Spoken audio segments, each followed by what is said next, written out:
Hello, my beautiful friends. Welcome to True Crime and Wine. If you're new here, hi, hello, welcome. I am Sherilyn, and I am so glad you found me. If you are not new here, welcome back. An extra special shout out to the people who have been here since the beginning of dawn on my channel. It really means so much that you've had the faith in me to support me for so long. Whether you've shared my videos, tagged me in things that you want me to check out and trust me with, recommending me to people who are asking to find new true crime content, it means so much to me. So thank you. Today's episode is one that I guess is not typical true crime, but it's wild. It happened in 2016. It finally closed with a conviction this year, 2022. We're almost wrapping up the year. Oh my gosh. And it's one that I've really wanted to talk about. And lately, the cases that we've been talking about are so heavy. I mean, they're all heavy, but I felt like this was a good week to just talk about something not so heavy and give myself a little refresh, reset.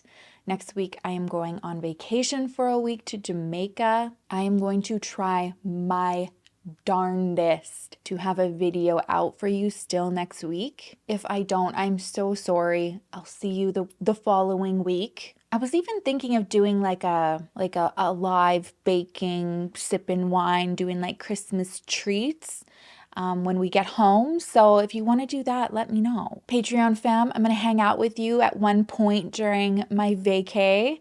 I don't know how that's going to look. Maybe I just kind of bring you around with me, show you what I'm doing. I'll figure it out. So if you don't see me next week, that's why. But I'm really going to try hard. All right, let's get into today's case. Before we do, I have a quick message for you. I'd like to give a huge thank you to our sponsor today, PDS Debt. They've been a great support for the channel. I'm so thankful for them. And I'm thankful for your feedback that has been so positive for those who have personally worked with them. Debt is one of those subjects that is really hard to talk about. And if you're struggling right now, if you're wishing that there was a better way to pay off your debt or feeling alone and overwhelmed, just know you're not. I have been through some really dark financial times. I felt like there was no way I could ever get myself out of them. But I just want you to know that it is possible and you can. If you're looking for an option like PDS Debt, one thing that I really love about them is that they have customized 0% interest options for anybody who is struggling with credit card debt, collections, personal loans, even medical bills. I think it's safe to say that the inflation hike is not going anywhere. Just the cost of living in general right now is higher than ever. And so programs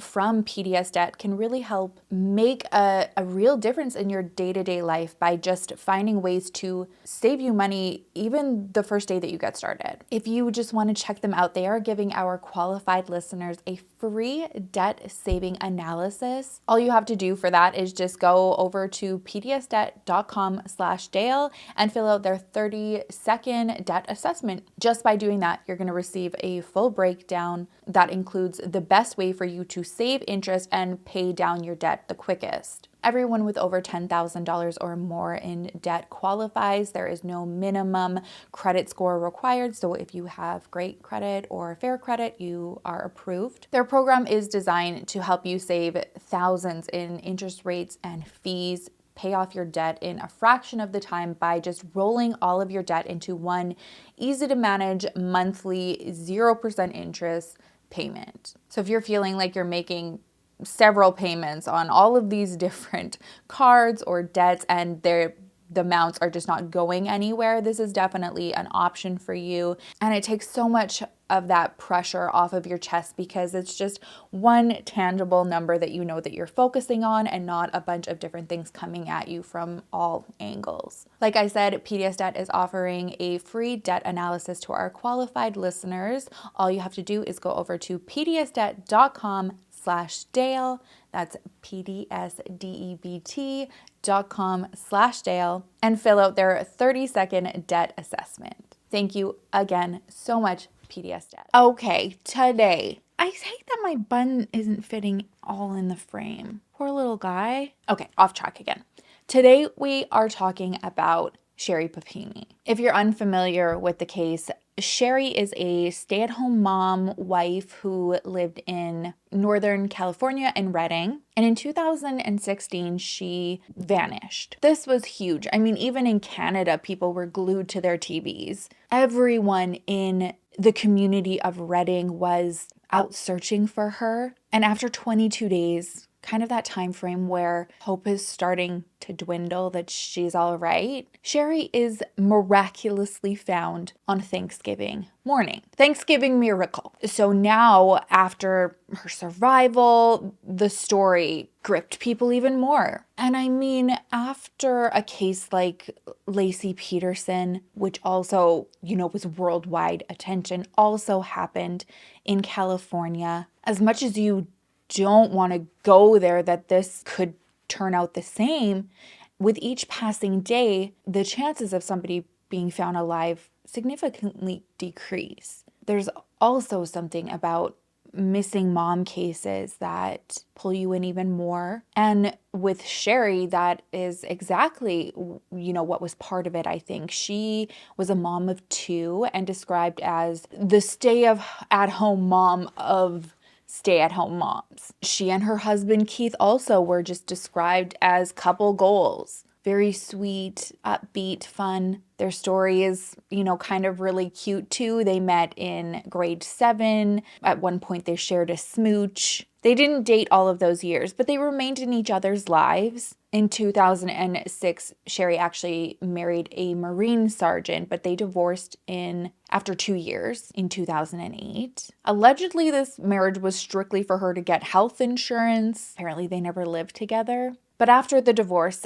Keith and Sherri reconnected. And on their first date, Keith brought along all of the little notes that they used to pass to each other in school. If you are from the note passing era, do you not freaking miss that so much? I think when you learn how to fold them a special way. If you've been here for a long time, you know that one of my very, very dear friends was murdered. And anytime I think of notes, I think of him because he used to have the nicest writing. So I'd always feel insecure writing notes to him because his was perfect, but he always folded the best out of anybody. So when it came to the perfect couple on paper, Keith and Sherri were a match for the ages, and they got married in 2009. They went on to have 2 little ones, first a little boy and then a girl, and they were raising their family in Keith's childhood home. This is picturesque. White picket fence poster board family, which also adds to the story and the drama and the captivation of people when on November 2nd, 2016, Sherri vanishes. That day, Keith went to work like a normal work day. Around 10:30, Sherri had texted him to see if he would be coming home for a lunch break. He was really busy at work though, so he told her he wasn't able to, and he came home around 5. When he gets there, Sherri and the kids aren't home, which is very unusual. He just thought, okay, maybe they're out back. They had this beautiful property and they're just doing something outside. So he looks around, doesn't see anything, waits a few more minutes thinking maybe they've gone on a walk. He doesn't let too much time pass because this is very unusual and it hadn't happened before. So he calls the daycare just to check and see what time Sherri had picked the kids up, and the daycare director said she hasn't. And that's not right at all. Usually the kids were picked up around 4 o'clock. So he pulls out his phone right away and goes to the Find My iPhone app. He tracks Sherri's phone and it's showing up about a mile away. He gets in his car. He's driving towards it thinking, okay, he's looking for a blonde gal. And he pulls up to where she's supposed to be and no one's there. So he gets out and looks around and he finds her cell phone, and it still has her earphones in it, and tangled all in them is a clump of her hair. Immediately, he calls 911. 911, what is your emergency? CHP transferring. Keith is on the line. Hello, can I help you? Hello? Yeah, so I just got home from work, and my wife wasn't there, which is unusual, and my kids should have been there by now from daycare. So I was like, oh, maybe she went on a walk. I couldn't find her, so I called the daycare to see what time she picked up the kids. The kids were never picked up, so I got freaked out, so I hit, like, the Find My iPhone app thing, and it said that it showed her phone, like, at our end of our driveway. We don't have really good service. Okay. Not the end of our driveway, but the end of our street. So I just drove down there, and I saw her phone with her headphones because she started running again, and I found her phone, and it's got, like, hair ripped out of it, like, in the headphones. So I'm, like, totally freaking out, thinking, like, somebody, grabbed her. Okay, what's your address? Redding. What's your last name? Yes. Papini, P-A-P-I-N-I. And your first name? Keith. K-E-I-T-H? Yes. Okay. Did you go pick up your children? No, I'm going to call my mom and have her do it. Okay. What's your wife's name? I'm going to, like, knock on every door. Sherri, S-H-E-R-R-I. And same last name? Yes. Immediately, everybody rallied around Keith and a search party was started. The entire community, day in, day out, are looking for Sherri.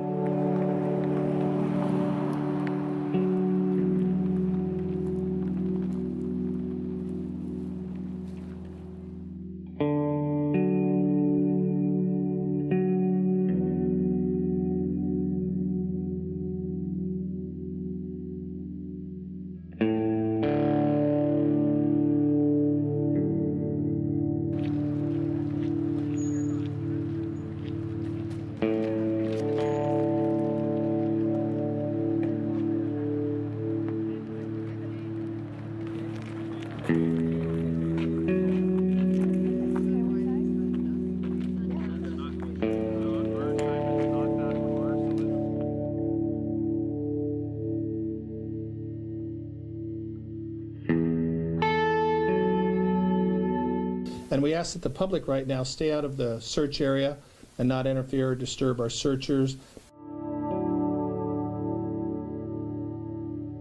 There's no way she would do anything to disrupt her children's routine. I just want to find her. Just bring Sherri home.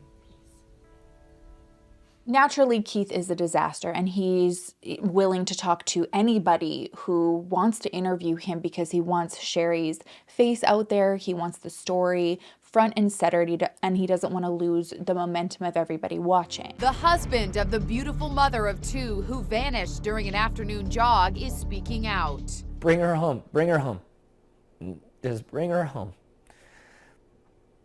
Bring her home safe. There's a $50,000 reward. Bring her home.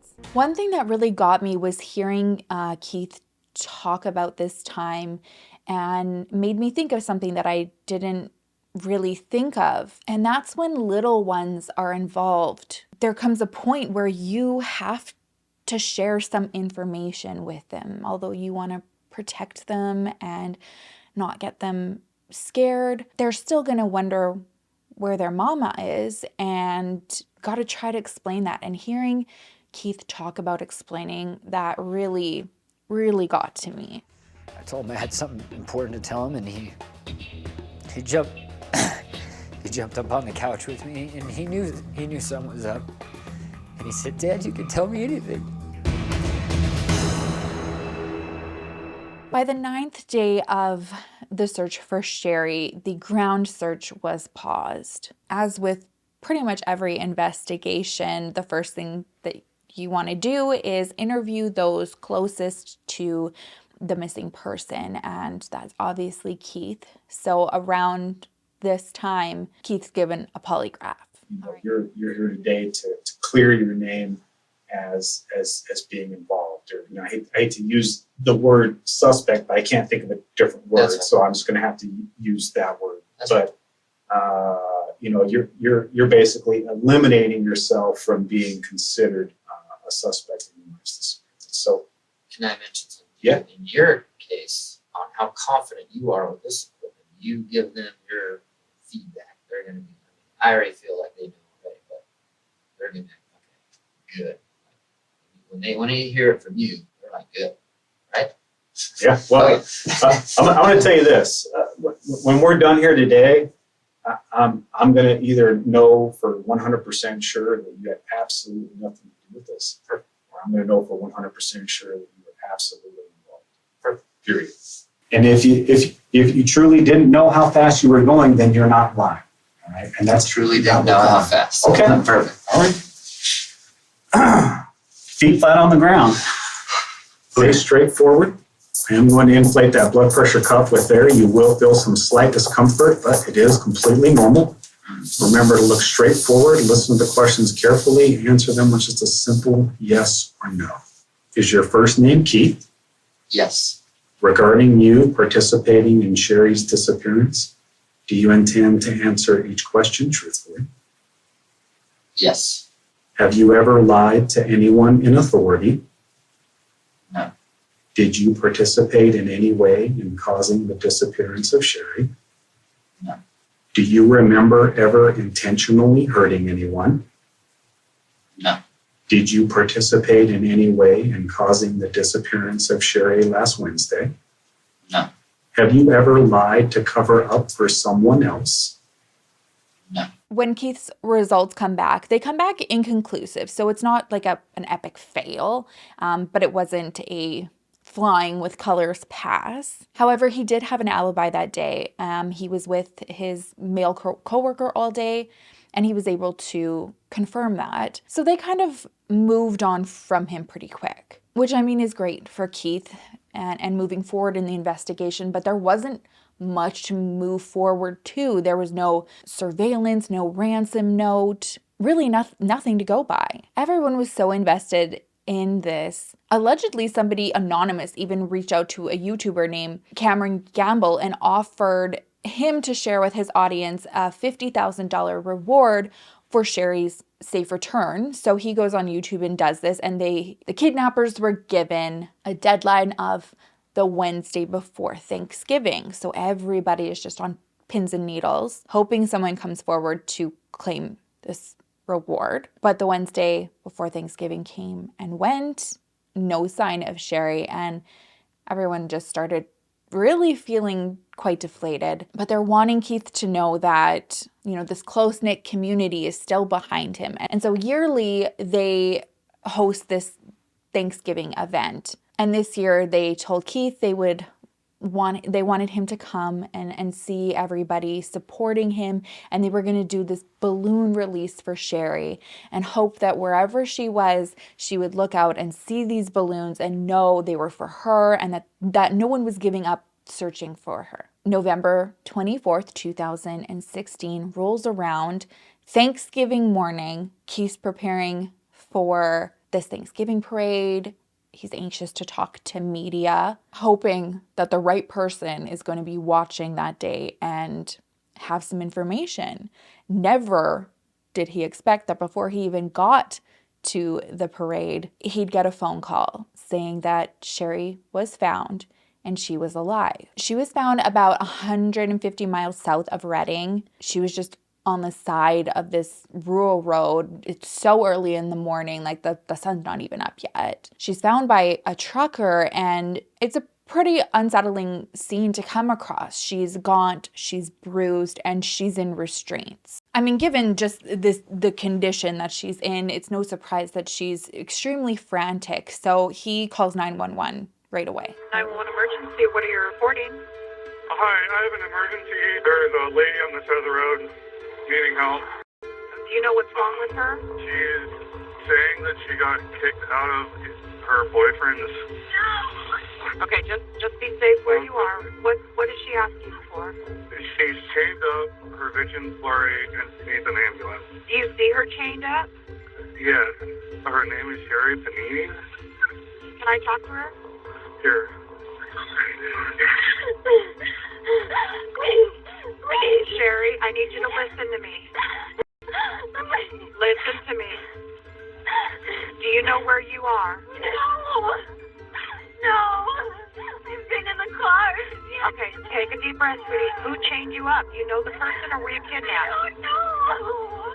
I don't know. Okay, listen, I have help on the way. Okay, I know this is like serious, but I love that truck driver so much. Like, I've heard that 911 call quite a few times, and I'm not gonna lie, like I giggle every time when he's like, she says her name is Sherri Panini. Sherri Panini, I love him. Police arrive on scene to fetch Sherri Panini, and she's taken to Sacramento Hospital where Keith and detectives meet her. When they get there, it's the investigators that go in first, and they're kind of taken back because Cher's really aggressive. She's like coming for them, like, get out of here. I don't want to talk to you. No one was looking for me. I don't trust anyone. You never found me. I just want my husband. I can't imagine what you've been through. We don't know how this happened. I don't know. No one can protect me. I just want my husband. No one found me. I want my husband. I want my husband. I know everybody reacts differently, so it's not always fair to kind of be like, oh, you know, that's suspicious. But if you've listened to other kidnapping survivors talk about the experience, it's generally not like that. Scared, yes. I would say more like in shock and not as much to say, but hostile, no. So the investigators leave the room, go get Keith and let him know, you know, she doesn't really want to talk to anybody right now except for you. And they just warn him, you know, she's not looking the best and healthiest right now, so be prepared. And Keith goes in and he's just devastated. She's so tiny. She was small anyways, but looked very unhealthy, like she wasn't being fed. She's covered in bruises. Her nose is like broken, and she's known for having this long hair like to her butt, and it's chopped to her shoulders. Naturally, he's just devastated, and his and everybody else's main goal is to just be like, who did this to you? Like, we need to find these people. How dare they? What the F happened? But Sherri doesn't want to talk about it. She tells the police that she doesn't trust them and that her kidnappers told her that no one was ever going to believe her. Their plan was to sell her to a sex trafficking ring and that the police were involved. I don't want to talk to you. Tell me, I need to look at them. I'm not leaving. You said that they were involved. I don't want to talk to them. I don't want to talk to them. We have to do this, and we have to catch these people. Let's just answer everything they want to know. What was the car? What did she look like? This is an SUV. It was a dark-colored SUV. Dark-colored SUV. And there was just one person. Two. Two women. Two women. There's another one in here. One in here. They were Hispanic. They spoke Spanish a lot. I'm sorry. I got in the car. I'm sorry. That first day you were... It's a lot of time. Okay. And they didn't let you see any daylight. No, I had something over my face and wrapped around me. I think she may have teased me. I don't remember. The next thing I remember is when my clothes were gone. Keith doesn't leave her side. She's made that very clear that she wants him glued to her. So he's like, okay, let's get through this. We need this information in these crucial hours that you've just been found if we have a chance of catching who did this to you. And so he's like, just talk to me. Just tell me. We're just going to pretend like nobody else is in the room. It takes some time, but finally she shares with Keith what happened. She says she went out for a jog that morning, and on her jog as she was approaching the mailbox, she sees this black SUV. She didn't recognize it, but just was kind of like made note of it and was kind of moving on. Then she said it stopped and started reversing towards her. And from then she just had like this sinking feeling that something was wrong. Next thing she knew, she was being held at gunpoint by two Hispanic women who ordered her in the SUV. She didn't really have too much of a description, but said there was one that was definitely older and then one that was younger, and they primarily spoke Spanish, which she didn't understand. She wasn't able to give any description on where she was taken to. She said that when she got into the SUV, a hood was put over her so she couldn't see anything, and she just laid there and lost track of time. So she's not even sure how long they were in the car. Her thoughts were that maybe she lost time because she had been tased or hit over the head. She said all she really remembers about being kidnapped in those early moments is that, or in that first day, was that she woke up and she didn't have any of her clothes on. She was given like baggy sweats and a sweater, doesn't remember walking into a house, but woke up in this room with just a bed and a dresser. While she was in captivity, she shared that she was abused, she was starved, shackled, she was branded. The branding was allegedly because this is what the person who was buying her requested, and she had the word Exodus burned into her shoulder. She lost track of the days here. She said she was trying to keep track of hours by replaying shows or movies that her and Keith watched often, and she knew quite well to be like, okay, this is like a 30-minute episode that I'm going to play in my head, or a 60-minute show. And even by doing that, she still had no idea, but she had been there for 22 days. When it came to her release, she didn't have an explanation for why she was released after all this. She just said that she was ordered to put this hood back on, not look at her captors, get it back into the SUV, and she was just driven and told to get out on this random side road. Through sharing her story and getting more comfortable with everybody who was investigating for her to get justice, she allows them to photograph her injuries. She was swabbed and provided a DNA sample, and then all of her clothes that she was wearing when she was found was taken in to try and search for potential DNA from her abductors. I think it's pretty standard that, investigators will get those early statements to try and get as much as they can really quickly and just kind of lay down the foundation, but also being aware that this is a traumatic event. And in these cases, multiple interviews are required because it's one of those situations where you could just be washing the dishes a certain type of way and something will trigger a new memory. So they let Sherri and Keith go back home to their kids. And 4 days later, they come back to do another interview, and they do this at Sherri and Keith's home so that she's a little bit more comfortable and that Keith can be right there by her side. So we are going to watch quite a bit of this together. If you want to see the full interview, you can find it over on Crime Circus channel. He's got like the full 2 hours, not condensed down if you like watching interviews. I'll just kind of set the tone. When they first arrive, they're very, easing into it, make it very clear that they are only there to take in the information that Sherri is comfortable discussing. If she feels uncomfortable about anything, no one's going to push her to talk about it. She's in control of the whole situation. And so they're just kind of talking about that. They're also kind of building a rapport with her. She's asking questions about who she liked and who she didn't like from that initial interview. Blonde woman, was she CHP or was she? No, she was Yolo County Sheriff's Office. Okay, but there was, I don't know what he was. I want to say he was CHP because when what was the lady with the short black hair? Yeah, she's the ID tech. She was great. Yeah. And she seemed to be very protective, and because she was kind of talking to me a little bit, and I was very angry and I was very frustrated because when they first pulled up, I asked them multiple times to cut off the zip tie because my hand was like turning blue. Like my hand, it was cut off, and they wouldn't do it. Mm-hmm. And that was very frustrating to me that no one would cut it off. And I was telling her that. And I said, they wouldn't let me talk to my husband. I want my husband. And they weren't even untying me. And he said, "We did untie you." And I was like, "Get the fuck out." "No, you didn't." Because he yelled back at me like, "We did." And I'm like, "No, you didn't." And how long did it take you to get there that understands you? So if it gets too much, you're in charge of this.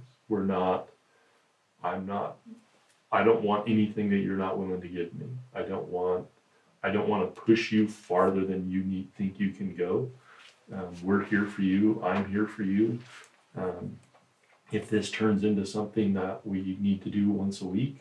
So this clip, it shows a little bit of kind of what the hostility and aggression was that the investigators were talking about when she was first found. And I found it interesting. I've never been kidnapped. I can't imagine what that would be like, and then to be found and then still have restraints on you. I think when watching this, what made me like a little uneasy was like her tone and animation. If I had been kidnapped and beaten down, abused for 22 days, I personally feel like I'm very confident in saying that like loud voices, screaming, hostility would be very triggering and traumatic for me. I mean, even personally for me, having never been kidnapped or go through this, but having PTSD by certain things that have happened in my life, loud noises really affect me. And when I was watching, like her yelling like got me back. So it was, I don't know, it was very early on. I was like, oh, okay, that's loud. We'll do this once a week. If this is something we can do all at once, we can get it done all at once. But I want you to know, bottom of my heart, you're in control of this. Sometimes it's easier with my eyes closed. Sure. Is that okay? Absolutely. Absolutely. There's certain things that are very difficult to explain. There's certain things that for me, it's a feeling. It's not facts. Okay. So if there's something that's not a fact, if there's something that I was feeling, because I don't speak Spanish, but there was a lot of body language, and I can understand body language. Okay. So there's things for me that I feel went a certain way. Are those things that you want, or are those things you want me to hold back because they're not facts? You tell me anything you want. Okay. You tell us what's on your mind, what's on your heart, and what you thought, what you felt, what you smelled, you tell us everything. Okay. And then we'll put them through the investigation and through follow-up questions. So to you, everything is important. Yes, ma'am. Doesn't? Okay. Yep. There's no. As we get further into this, I just want to send some love and support to the investigators here. If you do watch the whole interview, they really just laid their heart out on their sleeve. One of them, was super emotional, saying how they were there for her and Keith, and if this thing gets solved tomorrow, he hopes that they'll always be in each other's life and keep in touch, and that he has a lot of victims that he's worked with who to this day he still speaks to, and he got like really choked up and emotional. So I know on quite a bit of cases that we've covered, there's been some questionable detective work, interrogations, but I think it's so important to just acknowledge and appreciate the really great ones, which is here. Like I said, I've condensed this down. So after them saying, take your time, share what you need. If it's a feeling, like we want to know about it. If it's a smell, we want to know about it. And it takes about 25 minutes of small talk and her asking, more qualifying questions and stuff. And then she starts to walk through the day. To come home for lunch. Which, looking back, is quite embarrassing. Keith's like, thanks for, that last text message. Honey, will you please come home to have sex with your wife for lunch? Well, and Keith and I have had that conversation as well, because I told him one of, things that I'm, before all of this, I watched those shows. Mm-hmm. I watched those shows, and and I've read Elizabeth Smart's book. Like I don't know, I was the weird stay-at-home mom that watched the random, what are those shows called? True crime story. Yeah, but reality TV. I was like this stupid. I wasn't soap operas, but it was reality TV. Like I watched all that stuff, so I'm thinking about that now, where I'm like, God, someone is going to be on her side, defending her against all of this crap. And because I watched those shows, so I understand what you are saying. That's where I'm coming from when we Right. ask, if we ask a question like, are you really that dense? You don't know which mailboxes I'm talking about. It's not because I'm dense. It's because I'm safeguarding us down the road so we can Right. not have to deal with all that shit. I understand. Sorry for And cussing. It's just that's what it is. I've been cussing more than you have lately. No, So- and that's another thing that I'm thinking of about, like, am I going to be able to do that without running out of my seat and choking someone? Well, that's. I mean, it's just, and that's difficult too for me because I told Keith, like, and that's another thing I'm scared about. I don't know you guys. I don't know if you're in my corner. I know my husband. I know my husband's in my corner, but, there was a lot of other things, and I know that you guys know about everything. Yeah. That's embarrassing and Well, and yucky, and that's weird for me. This is very weird for me. Yeah, because I know that you know it's no big- everything it's- about everything, and that's Well, and I know Keith. awkward. We all know what we're That's talking the about. best way to And say those are that. some That's things very we. awkward for me. She's feeling uncomfortable about the fact that they know she had texted Keith to come home for lunch, which was, come home for a quickie. And she's also referring to their qualifying questions so that they have everything that they possibly need in the event of finding her kidnappers, going to trial, and then not having enough information for the prosecution to fire back with any reasonable doubt and questions that a defense would have. And so she's saying, well, I watched those shows, so I know that there's going to be people out there that are defending her. And then also realizing that more people are going to know about like these more embarrassing pieces of information that the investigators, and if this went to trial, everybody involved in that would learn about. It goes back to the conversation, the question you asked me like a little while ago. Should I say? Should I not? Is it stupid? Remember that? There's not say everything. I mean, that's why we're all here. That's why Keith's here. That's why. So don't worry about it. Okay. To redirect, to get us back on topic. This redirection comment, it happened quite a bit prior to getting to this point in the interview.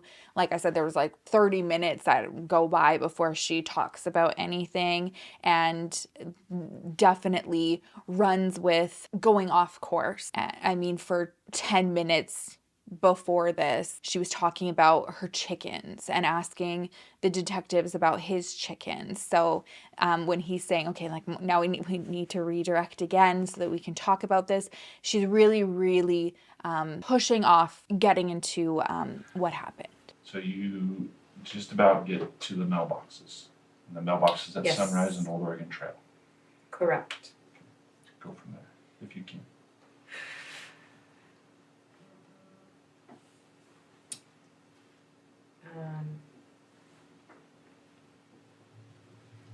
I'm before the mailboxes. I start to slow down. I see a vehicle go past. Sunrise Drive to maybe like the front two tires are past the actual street sign, and then it backs up. And I immediately have that feeling of, that was weird.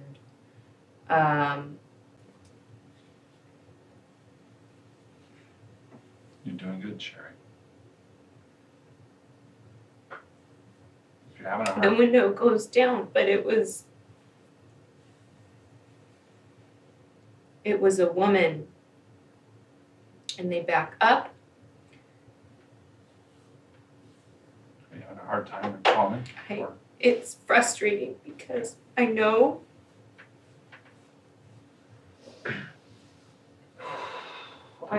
she was wearing a hat, but I can't see the color and I can't see her clothes.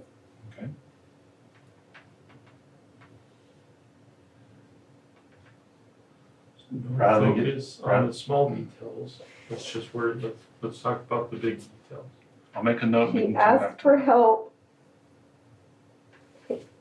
I want to say it's maybe like a hey or something to get my attention. Is that the passenger or the driver? Okay. Is the car on Sunrise right now, or is it still on No. Old Oregon Trail?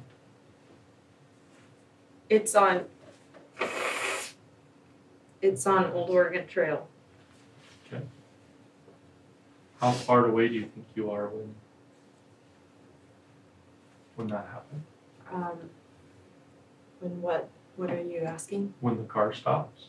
Do you know how close were you? Which time? It stopped twice. Once when it went past the street sign, once when it backed up. Which time were you asking? Both.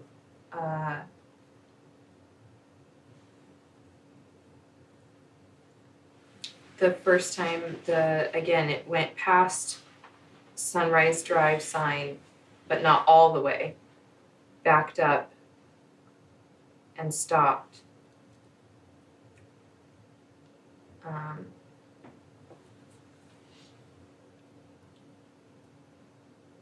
want to say there's a fire hydrant right there. You keep asking small questions if that helps, or you just need to think about it. Or we can move on. I walked towards where the vehicle had backed up, but was still far enough away from it that, because I was still cautious, I had my phone in my right hand and my earbuds on, and I took out my left to hear her. And then she opened the door. And then I saw the small revolver. And I immediately ducked down. I crouched down. Like in a ducking, crouching.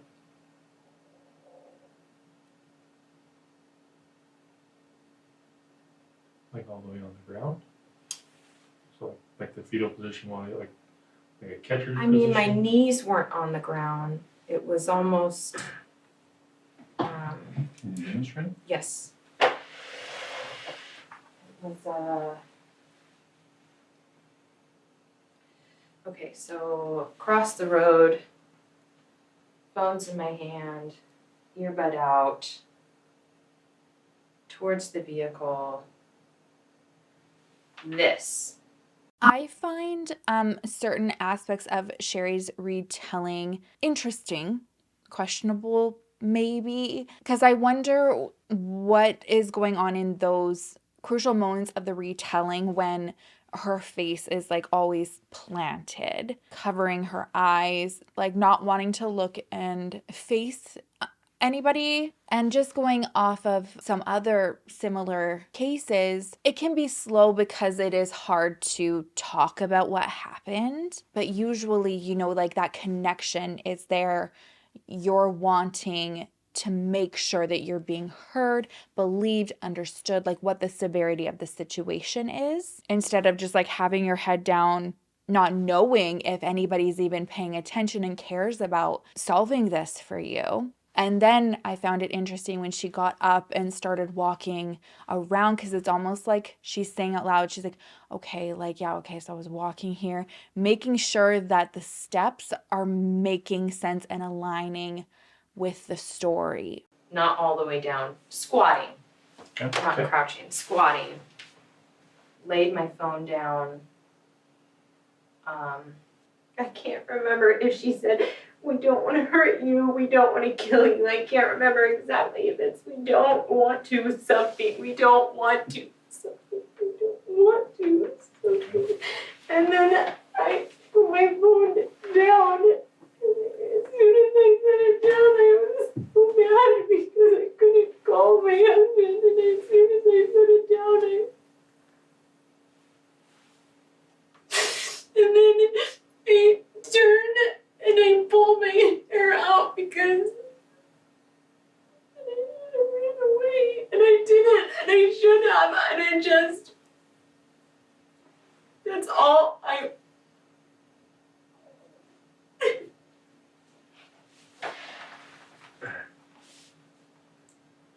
you want to come back up to the table? And then I got up and went this direction.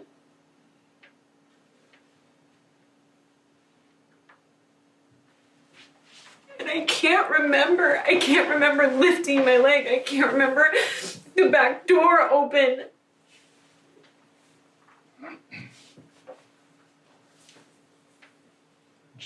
Take a drink of water if you need to.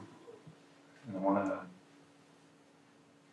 run something by you and see if this might be able to help a little bit. Take a breath, do some more.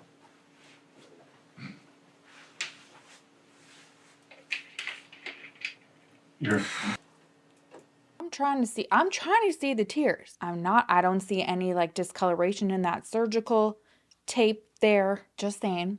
So at this point, she again goes on for about another 30 minutes about the car, but not really having a lot of specific details about the car. She thinks that it could have been an SUV, but inside it felt very different than an SUV, almost like seats were taken out and there was like a hump in it. She had fabric overhead. She came to and felt like she was chained to something because she could feel cold. And then again, didn't know how long they were driving for, but assumed that it was quite some time because she would fall asleep and then wake up again and then fall asleep. And she did this a couple times. So this part here is arriving to the house. Notice little Keith in the left. So he said also earlier, like when this first had started, that he wasn't going to interrupt her while she was talking, even if things came to his head, because he didn't want to get her off course. And like I had said, they had to keep like redirecting her. So like he just like gets and like writes on his little notebook anytime he thinks of something. My heart really just goes to Keith. It wasn't what I saw, it was what I felt. I was very nauseous. Okay. And cold. What's the next thing you remember seeing or hearing? Smelling laundry detergent on the pillowcase that was over my head. Pillowcase, hood, sheet. Do you know when something. That was put on your head? No. Do you remember where you were when you realized it was on your head? The floor of the vehicle on my side. Is the vehicle moving or stationary? The vehicle is moving. Were you asked to put it on or did somebody put it on you? I woke up with it on.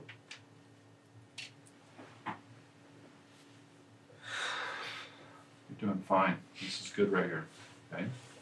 Do you remember, was there filtered light coming through the hood? Do you know what I mean by that? Shadows from the road? Okay. Yes. It was light. Do you have a sense of speed that you're traveling? It was windy.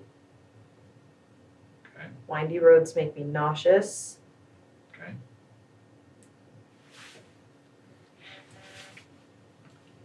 Any recollection of time and distance from before you stopped? Tell me more about that. I remember that's what the first thing I remember is the nausea and waking up and trying to move. My wrist hurt really badly and my hips were very achy. Sorry guys, I said that she was going to start talking about the house. This is the journey to the house. We're not quite there yet. So if anyone's like, what is she talking about? Getting nauseous, windy roads. They're not there yet. Apologies. You're doing fine. Do you need anything? Do you remember getting out of the car? No. What's your next memory? Feeling very cold. Were you clothed? Yes. The only original item I had was my underpants. Describe those, please. White Hanes. underpants. I was in a room. Let's pause there. You have stuff on The last time that I remember waking up, it was still light. It was still bright. Like, it didn't seem like it was dark. The last time I woke up in the car, it was bright. But, okay. I'm trying to think. Can we talk about that? Start with you. Tell us. What would you like? The description of the room? Would you like Sure. the sounds that I heard? Would you like what I think was there? What would Yes. you like? What was the first thing you remember? The first thing I remember was the zip ties on my hands. And then the clothing that was very big. It was baggy clothing. It was sweatpants and a sweatshirt. And I did not have socks, and I was very cold.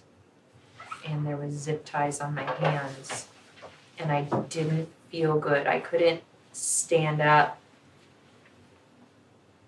I was very dizzy. When you first had this and the sweatshirt stuff, is that the same stuff that you were found in the other day? No. How so? Because they would change me. Okay. Because there was a drawstring on the sweatpants. There was a drawstring on the sweatpants, and the other one didn't have a drawstring. How many times do you think you were changed or had change of clothes? Obviously at least twice, so it's certainly Yeah, I think maybe one more time.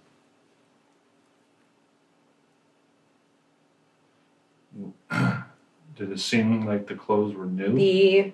Or old? Wait a minute. Okay. The sweatshirt, the top was changed more because I was trying to manipulate her. My skin was like on fire. It was really itchy everywhere, and I started this rash that's up in here. It was starting to like swell, starting to swell so bad that it was like putting pressure on my arm. So I was trying to manipulate them. I need some kind of medicine. Like, look at my skin. You need to wash me. You need to give me medicine. You need to get me something. And I was using that, and it was so itchy. So they would argue about washing my clothes. And I was able to take two showers. They weren't really, if you want to call them a shower. It was get in, rinse water down your back, and get out. But she let me wash my underpants in the shower. Were you able to see at that time, or were you still had a bag over your No, head? I could see. Okay. And that was when I was trying, it was always look down. Don't look at us, look down. I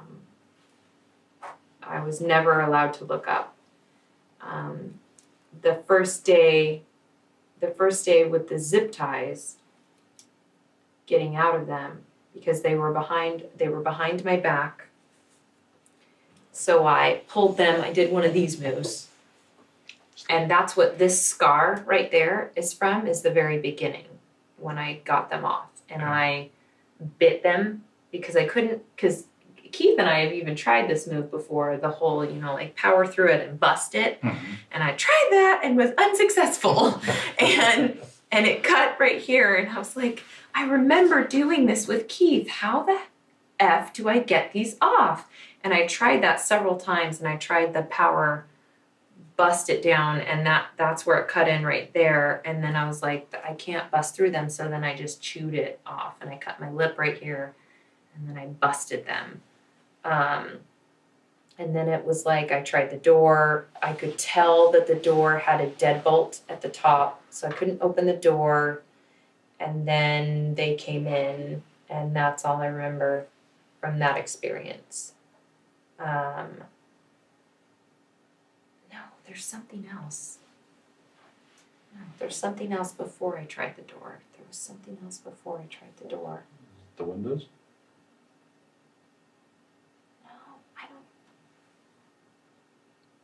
No, there's something else there. There's something else after the zip ties that happened. After I broke the zip ties. I'm trying to think if maybe there was something around my feet or something, but there's something else.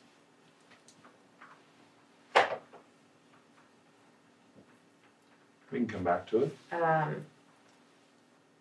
There was boards on the windows. There was boards on the windows, and I yanked that fucker out of the wall super quick, and that's what got her in the room, was that noise. I was standing on the bed to get to the window.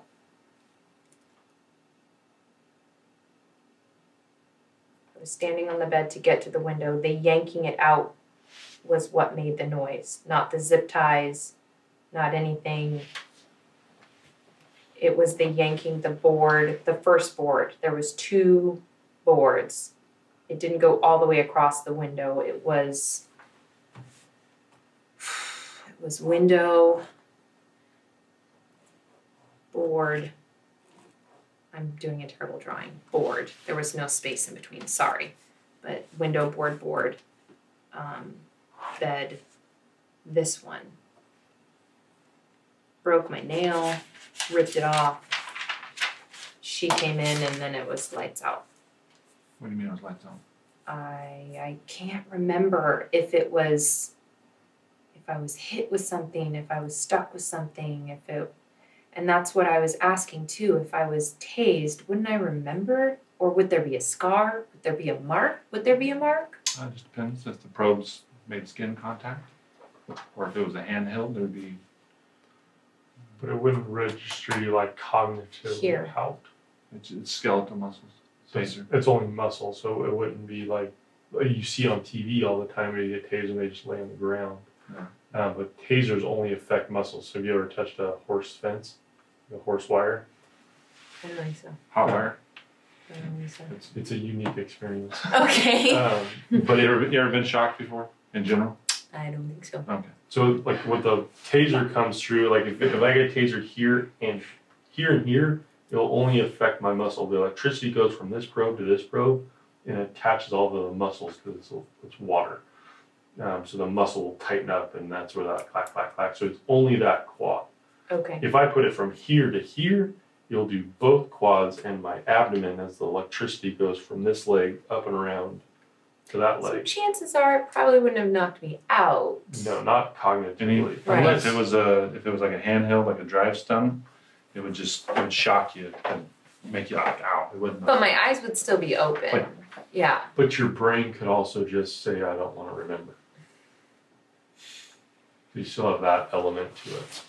So, describe the flooring to me. Carpet. Color. Thickness. Different than this carpet.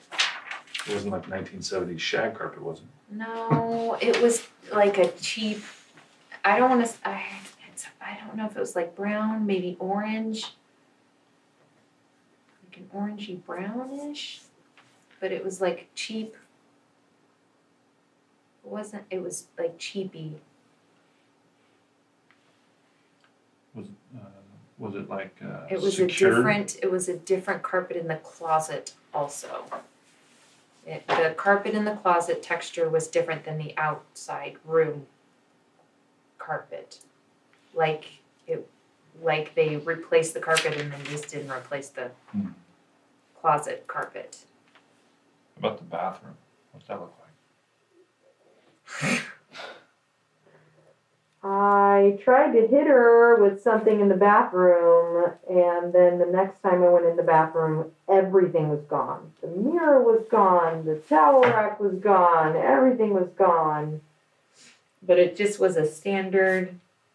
Oh, there was a crack in the tile. It was a light colored tile that was speckled. There was a crack in the tile.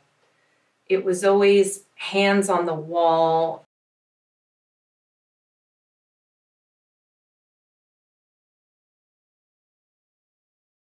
It was a really high pressured shower with just your standard cheapy shower head.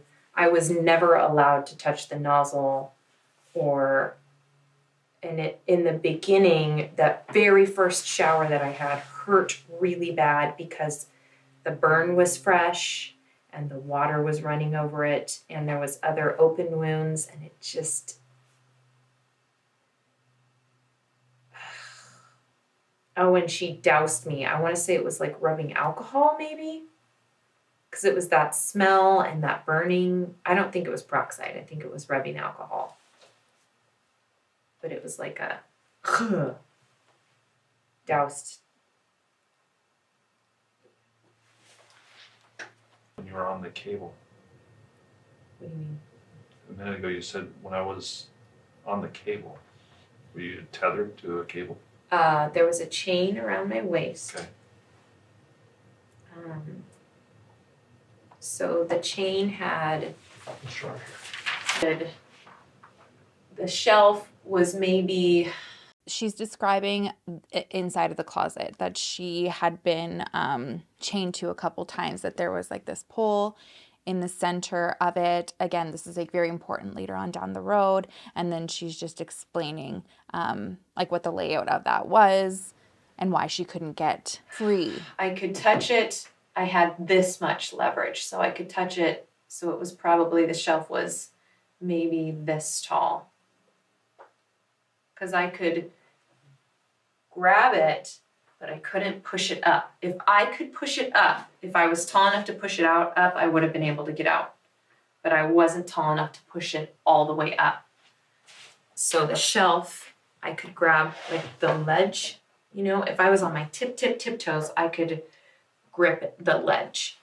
And then there was this pole, stupid pole that was attached here, came down like all the way up. Fucking pole is the only reason why I was there. The cable was here, and it made a turn. I'm sorry for swearing. And then the cable, I could reach all the way to the bed. Couldn't reach the door, couldn't reach the window, could reach the bed. There was at all times, there was a bucket in the closet. That's what I used to go to the bathroom in.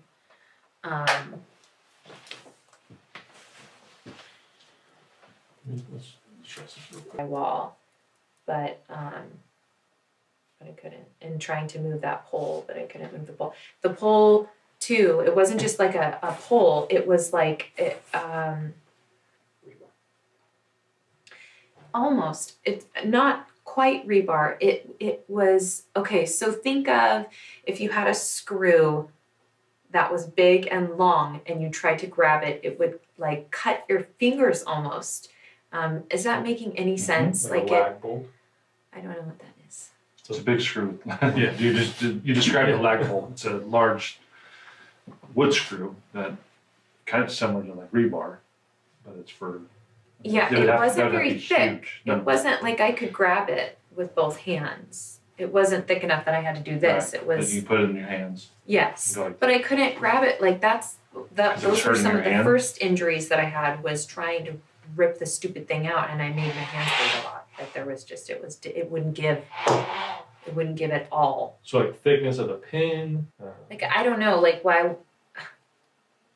You think I'm just gonna sit there? I mean, that didn't make any sense to me. Like all I had was zip ties, really, and you think I'm not gonna get out of a bolted door and a boarded window? So at the end there, she's just talking about her escape, one of, several escape attempts. A little more difficult to talk after watching that interview again and having to get through it with my glass of wine. If you didn't get the memo, wine's back. So she was just kind of saying like, oh, well, like, did they think I really wasn't going to try to escape and you only gave me zip ties? They talk a little bit more, same kind of thing though, just that anytime she tried to escape or made too much noise, they would come in and punish her. And then they just make the decision to take a break and just write down notes if anything came to her throughout the evening. And then they were going to come back the next day. They did come back the next day. The interview is, there wasn't really anything new that came out of it, except for that when she was describing the texture of this pole, which also is important coming up here, it was like that threading, like of a screw, where she's describing it's sharp, like if you tried to move it around, it could cut you. And Keith took her to the garage and showed her kind of like a bolt with that similar pattern, and Keith gives it to the investigator, so it was what they had already assumed. And then they asked about how her hair got cut, and that she couldn't really recall. She wasn't sure. She didn't really remember hearing like multiple cuts of a scissor, but then she didn't know if it was like a knife swoop, and that was really all she had to say about it, and didn't know what they did with the hair. This is where things pretty much stayed for quite a while. The DNA that came back from that first day that she was found off the clothing added to the mountain of questions that were still out there. And this whole time, everyone's expecting the DNA of a female to come back, and they're hoping that they can run this DNA, and then maybe they're in the system and boom, they can solve it. But the DNA comes back and it's male DNA. It's run through the database, but nothing comes up with anyone with a record. From this, investigators talk to people who are close to Keith and Sherri, and they learn that this picture-perfect marriage isn't as perfect. There had been some issues with infidelity on Sherri's part that Keith said he was aware of and that they were working on. And they also find out from people close to Sherri that in the past, when things hit a rough patch in her life, she would run away. I mean, just like infidelity isn't signed to a crime, it doesn't say that this kidnapping didn't happen. So 4 years go by, 2020, there's been nothing new. But the investigators get this idea that with like familial DNA, which is really booming and so powerful right now, completely side note here, just my thoughts. I'm so excited about using like genealogy, familial DNA, because all of these cold cases are that much closer to being solved. I mean, look, recently in the news, there's a 52-year-old woman was reunited with her family after she was kidnapped when she was like 22 months old. How crazy is that? I mean, if someone, if you're somebody who committed a crime, a heinous crime in the 60s, 70s, 80s, when they extracted your DNA and they've been keeping it on a shelf this whole time, I hope you are shaking in your boots because you're about to get caught. So that's what these investigators were thinking about. They're like, so much is happening with this these days. So let's take a crack at seeing if anything shows up that way. So they run it against the genealogy databases. And it's a match to a man who happens to have 2 sons. And one of those sons used to date Sherri. His name is James Reyes. He lives in Costa Mesa, which is about 9 hours away from Redding. And the detectives are mic'd up, drive out to Costa Mesa, and just show up on James's doorstep. When they ask him if he knows Sherri, he's like, yeah, I do. He wasn't trying to hide anything. He said that he and Sherri dated in 2002, but it had been years since they spoke last. So whatever you say, we just want to make sure you only say the truth. Yeah, I met her actually in high school she dated a friend of mine in Big Bear. In Big Bear, wow. I used to go be part of a thing called Youth to Youth program through the guy she was dating, the coffee house where I worked out in Big Bear. And then her mom and I worked for the coffee house, so they invited me, and that's how I kind of just met her. She dated my friend for a long period of time. Who's that? Matthew Ziss. Okay. His dad, Vic Ziss. He was a sheriff or a police officer in Big Bear for, 20 years or so. Okay. And then we were together for a few years. And then we What grew was apart. it? Just relationship wise, like Late 2002, 3 into maybe 5, 6, because she moved back to Shasta, going to school, and we just kind of broke apart. I was playing hockey. So like living together relationship, or what? Yeah, we had an apartment for about a year down in Huntington Beach off Victoria and Brookhurst. Okay. And that was it. I moved to Costa Mesa over off Mesa Verde. She was kind of with me, but we weren't really getting along. Not like we were fighting or much. It was just she was going to school and I was playing hockey. So it was just at a professional level. Yeah, but I was 21, 22. At a professional level at that point, right? So I was just coming in. I came in late draft, not in the NHL on the coast, and then I just I moved around leagues. So it was you have a suitcase all the time in your locker room ready to move because they might call you at midnight and go, you got to go. You're traded, man, because you're not making much money, you know. Yeah, but it's a professional lifestyle. It's running and it's hard on anybody. It's hard to make plans. Is what it is, and then whatever the league will pay. And then we were together for a bit, and then we talked off and on, but because we had some stuff I had to give. She had stuff she left, and she had some of my stuff, and I haven't talked to her in years. It's been years since you talked to her? Yeah. Well, what about we talked? So you talked to her, I talked to her dad. Okay. So in 2000, right? We're in 2020 now. Yeah. So 15 years. Okay. So in like 2006, you broke up. Roughly, yeah, 15, 16. I'm not really sure. I was right over here off Mesa Verde at the Villa Siena. Okay. But there we moved in with my buddy Damon.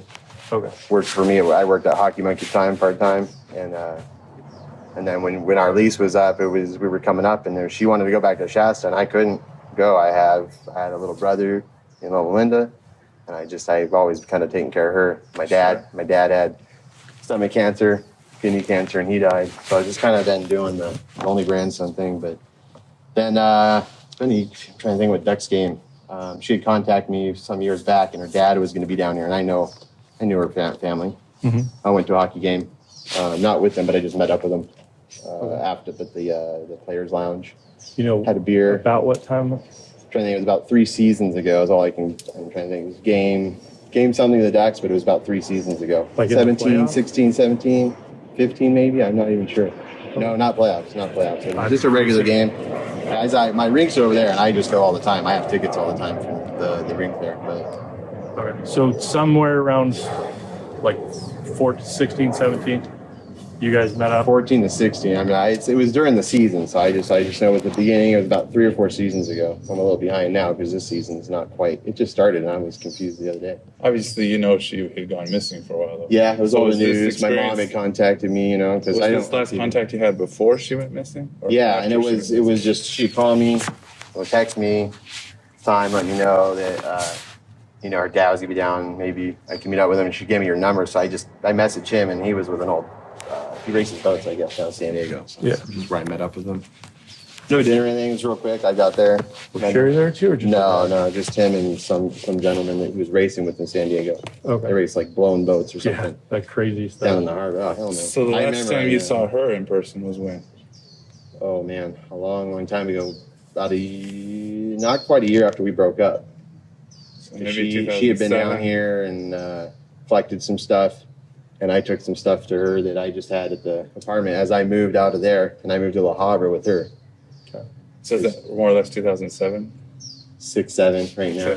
Because I only had a 1-year lease there. I wasn't there very long. So here's the deal, James. We're not here to jam you up, but we do want to understand the truth of what happened with Sher. And I believe that you have some of that information. I'm not sure if you don't want to tell us or if you don't. You're just not sure what to do. But yeah, I'm just at this point you haven't broken the law. No, yeah, I'm aware. I mean, I'm tired. I've been talked to cops and stuff before. I mean, my whole family's been. Yeah, and I mean, we're going to continue to treat you cordial. Yeah. But there's information that I think you have about the abduction that we would want to know. Yeah, I mean, that's all I can get. All I know is what I read about it. I try to look it up. So see what it was going on, because my mom called me. I mean, I have TV, but it's just like whatever I plug in. I don't really watch it. We're going to start getting on a slippery slope. Yeah. And I want to stop you before we start falling. Your DNA is found with her at the time that she was found. Okay. So there's evidence that says you were around when she was found. through the. I was at work. I mean, I was. Well, I'm not saying that aspect of it. Yeah. I'm saying during the abduction time, your DNA is found on her. Okay. So it's not from a chance. Your own words. You haven't seen her in 10 years. She hasn't been down here. You've only talked to her within like the season before. Again, we're not here trying to throw anything down your throat.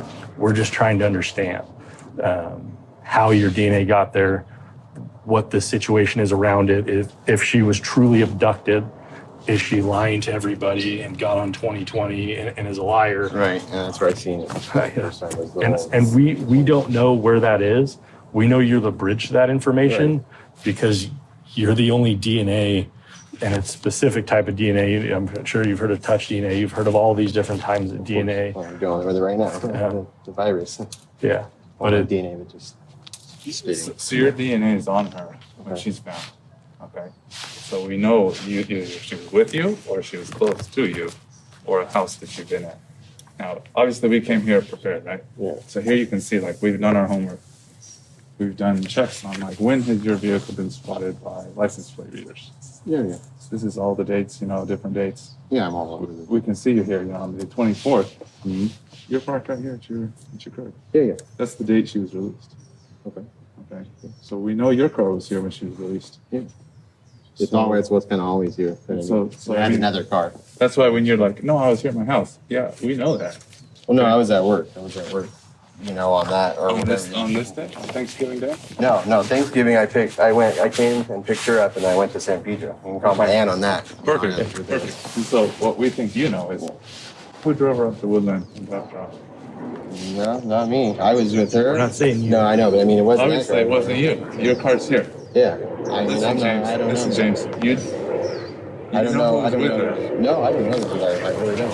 I mean, I was here. I grabbed her, and I went to St. Peter's. What I did for Thanksgiving. How do you explain your DNA on her 10 years later? That's the $1 million question. I mean, other than the stuff she had of mine. When's the last of that? Yeah, I mean it wouldn't have gone that long. That's it. I mean, I have the clothes, the jersey she sent me, and then pictures and some stuff. That was it. And I'd sent a big box, and this sent a big box. This is all 10 years before. Yeah. 10 years. DNA evidence doesn't last 10 years on items. Even if she was wearing your game-worn jersey when she was found, we wouldn't have found this DNA. It wouldn't have happened. It's seminal fluid. DNA doesn't lie. So all of that would have been dead. Even if she was wearing the game-worn jersey, hey, put this on, Dave, like I just played tonight. Any scenario you want to go, 10 years later, that stuff's gone. So this is where we're coming at to that slippery slope. I don't know who you're trying to protect. I've already told you that based on the information that we know from her, that you weren't involved. So she never says, I was with you. None of that stuff comes up. There's no crime indicating that if you guys met up afterwards and you guys had a great time, and let's say everything she says everything she said that happened to her, and she says you did it, I don't really know the crime at this point because she hasn't told us. So if that's that fine line between like what your involvement is, what your truly involvement is, and what you're criminally liable for, if that makes sense. So she says something that whatever she explains what happens to her. We continue on this route. We find your DNA evidence now that now makes us question everything. Right. So now we're here trying to figure out how your seminal fluid got on her 10 years later. And it's not a happenstance. It's not an accident. It's not an anomaly. This stuff it dies.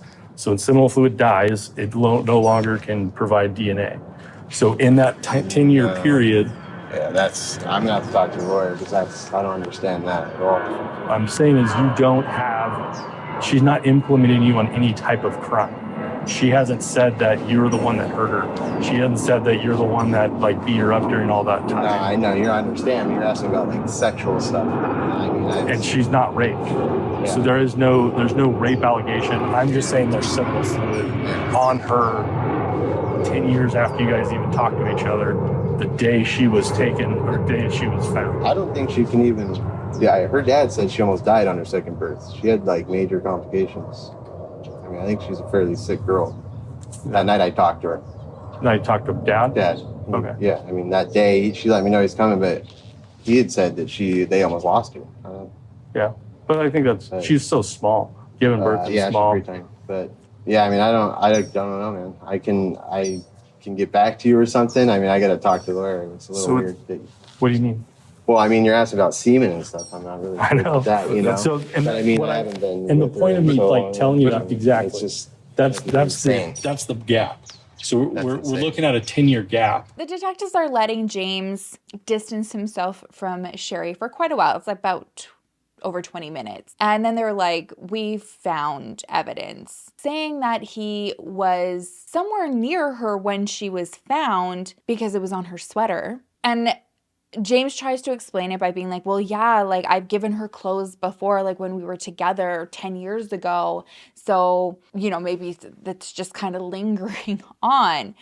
And the detectives are like, no, even if she was wearing that sweater that you gave her that long ago, it wouldn't still be there.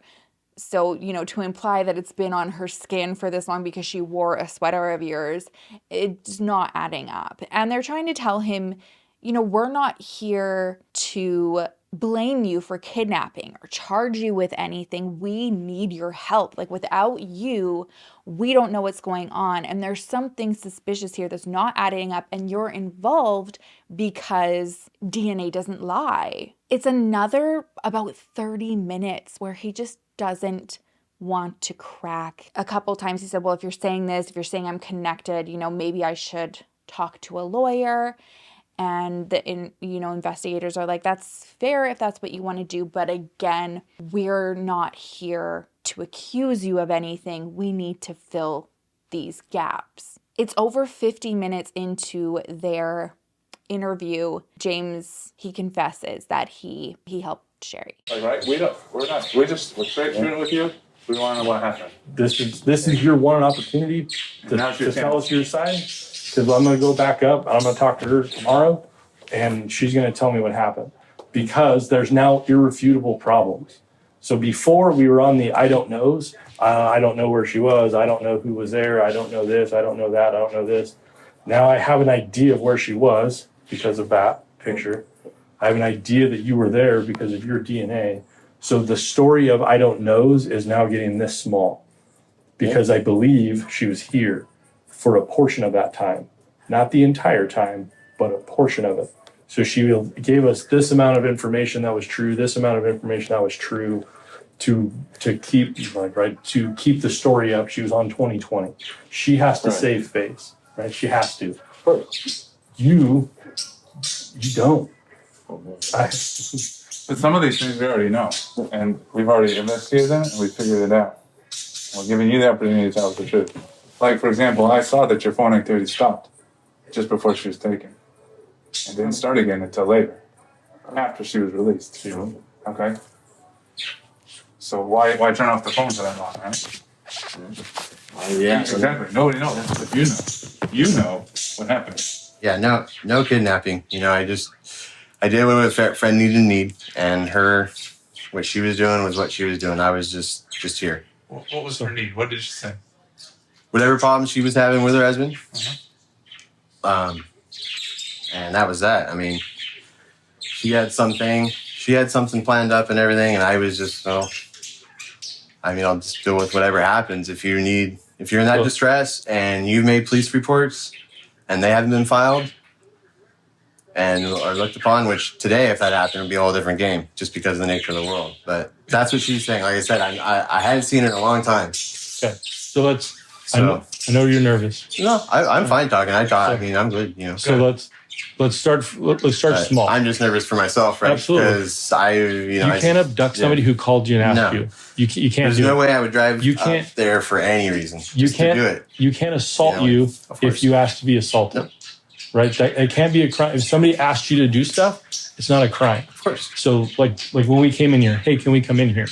So we came in here. Legally, we can't just walk into your house. I opened the So door. everything, so if somebody asks you to do something, the liability starts going away.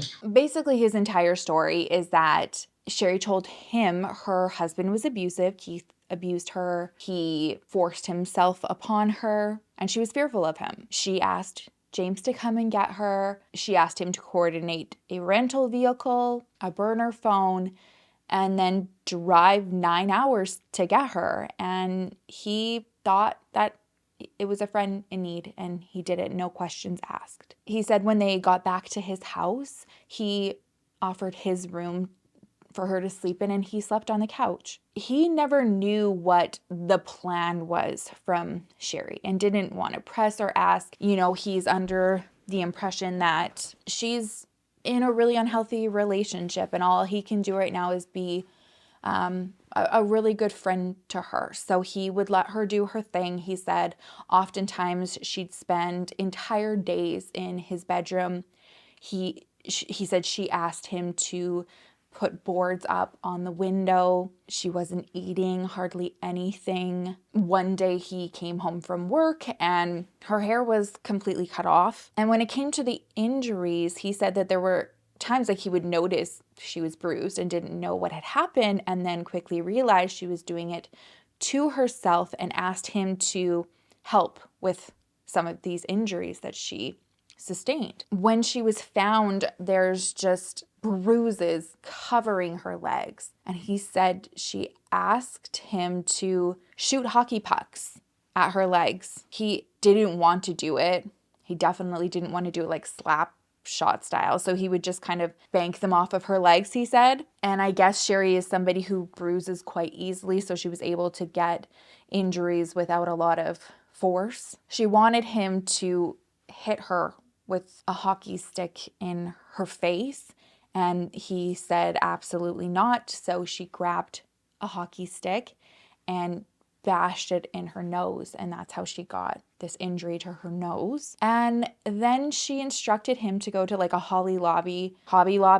We call them Michaels out here. I don't know if you have Michaels in the States or wherever you're watching from. And she asked him to get like those lettering burn kits, and he did. And she asked him to put it in her back, and despite him desperately expressing to her that he wasn't comfortable with it, he did it. And then he said, yeah, about 20 days in, he came home from actually going to have dinner at his aunt's house, like a pre-Thanksgiving celebration, and Sherry said, all right, I'm ready to go home. I need you to drive me back 9 hours. I miss my kids. And he was like, right now?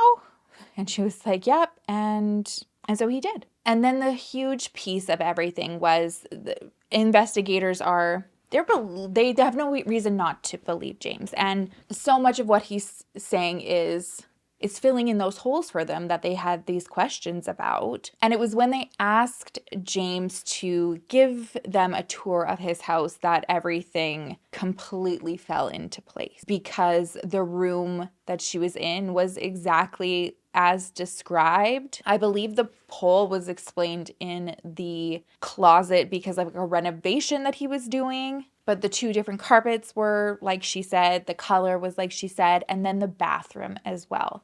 And these cracks that she described in the tile were there. And this is huge. I mean, it's been a few years. Sherry's applied for assistance from Victims' Compensation Board and was given around $30,000. $49,000 was raised on a GoFundMe that was created during the search, I believe. And they spent $11,000 of that paying off credit card bills. And it seems like Sherry's doing her best to just like move on with life and have this all behind her. And then all of a sudden the detectives call and let her know that there is a break in the case and they need to talk to her. Can you imagine? So she's called in for an interview, and Keith, as always, comes in tow. I think Keith is almost like a shield to Sherry. I think he's somebody that she knows she can manipulate, which she does a lot in, you can see in some of the interviews, like she's always trying to be like, I know my husband trusts me. Like she's always involving him in things.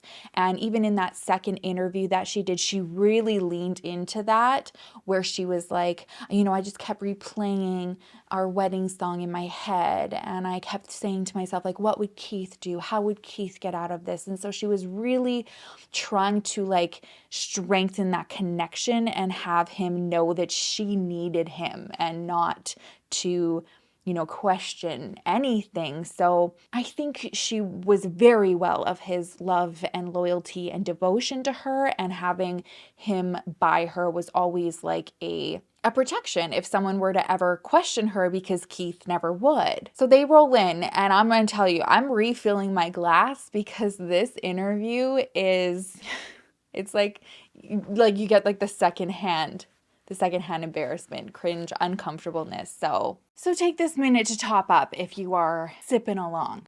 Incredibly long road. Yeah. But some stuff's come up. So we've always had the DNA out there in the world. Sorry, Tom, before we get too far, obviously, just like always, thank you for coming. We appreciate you taking the time to come talk to us. Yeah. As always, your presence here is voluntary. Yeah. You can go at any time, and all we want is truthful statements, because it's a crime to lie to federal officers. Wow, yeah. No, that's good. Understood? Yeah. Keith's demeanor again, bless Keith. Okay, this poor little nugget. He's like, oh yeah, we know, like we wouldn't lie. Like, yeah, let's do this.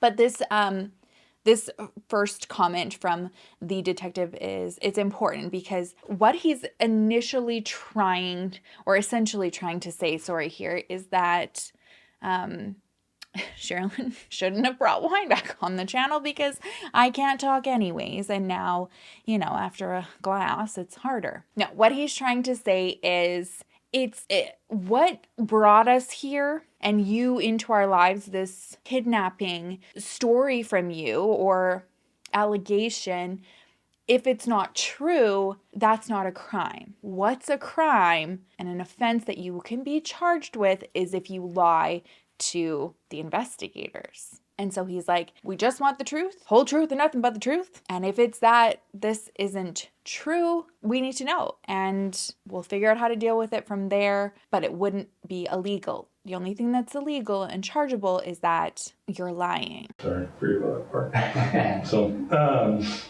So there's always been DNA out there, and we've done testing after testing. We've gone out to like the Parabon, which is a private company who does all like the genetics, and we've just hit wall after wall after wall. But recently we found a familia DNA hit. So what that does, it just tells us it came from a certain person. So like the mother or the father or a son or an uncle or however that is, it just hits that, like somewhere in this family tree is where the DNA comes from. Just that normal investigation that we do once we start looking into things, we started finding some interesting things. Okay. So one of the things that came out to us, is there anything in there that looks of interest or notable? And that's an awkward photo, but Yeah. no. So the picture's a little grained out.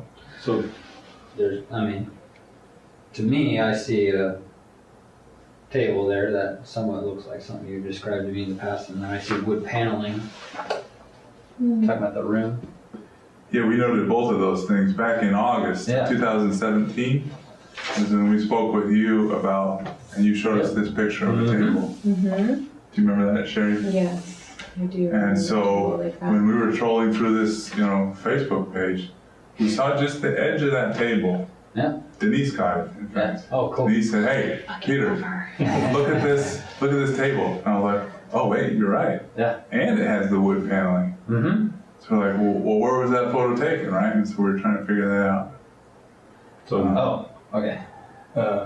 So that's led us obviously now to obviously this Facebook page has a person.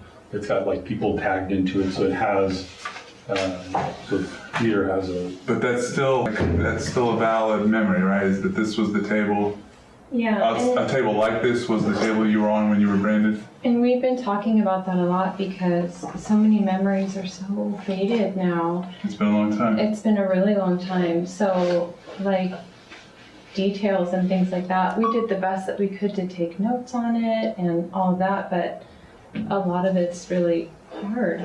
Sure. It's hard to think about. So were you able to find, like, where that house is? Yes. And what? Tell me more. Tell me more. Tell me more. We'll get to that. Okay. That's where I was going next. So if you look at this closet. Take a sip. Take a sip. It's so awkward. It's so awkward. I can't even.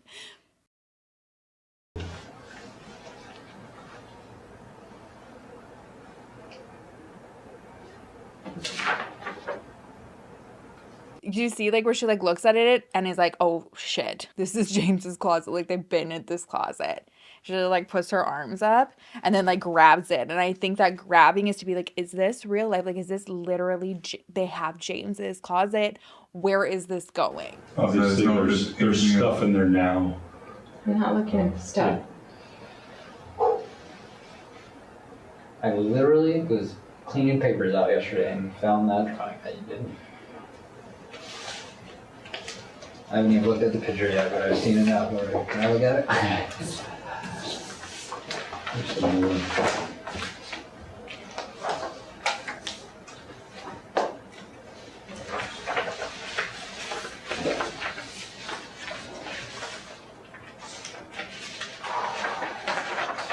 You remember this drawing?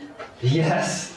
I just found the original one of that and I was trying to explain. It's a little bit different, but it's pretty, excuse my language, it's pretty fucking similar. But it's different. What's different or what's the same? It's hard, there's a lot of shit in the photos, but. Well, let's focus on let's focus on those two because there's less color. I've walked the streets with my wife in Mexico. And we went to every shop because of the color changes. No, nothing, not because there was anything new in it, just the color. Now, can I ask a question? Is this from the same house as that? We won't get to that. Oh, okay. What do you see in this photo, Sherry? Like what? You said it looks very similar. What's similar? This is what I'm remembering, that feeling, you know, grabbing it and feeling that feeling. But this part is different. This part is different. That definitely So you're doesn't saying look this the metal same. part, it looks the same as what you remember, but this piece right here. This part doesn't look the same, right? And what was the difference in it? That there was a lot more. There was a lot more Like there. bulkier? Yes, thank you. I don't think the pictures really show. If I maybe look at this. Is it more metal or like beefier, like if you look stronger? At this side of it, a little bit more. It's basically the width of a plywood, a sheet of plywood. It's like a piece of plywood almost. It didn't look like that. Yeah, it looks blown up, so it makes it look like it's that thick, but She is like, nope, it's not it. Let's move on. Let us go. Try again. See you in another 4 years. it's about like 3/4 inch somewhere. It's probably like half inches. Half inch. Okay, yeah, it looks big in the picture. Yeah, it didn't look like that. Okay, but similar. Besides the metal part, anything else similar? I mean, the metal part? What about one shelf versus two shelves? Oh, I think there was 2 shelves, but now I'm having trouble remembering. I think there was 2. I'm pretty sure there was 2. Maybe there was 2. I don't know. I'm focusing on this part right now. Sorry. Sure. See, like her demeanor is like, if you were ready to just like stick it to someone who branded you, who broke your nose, abused you, even if this wasn't the room, you'd think that the demeanor to the investigators who are working so hard, they're still at this 4 years later for you, you'd be like, not so like, the metal, like, no, it's not. She is getting a little bit toasty right now. Window.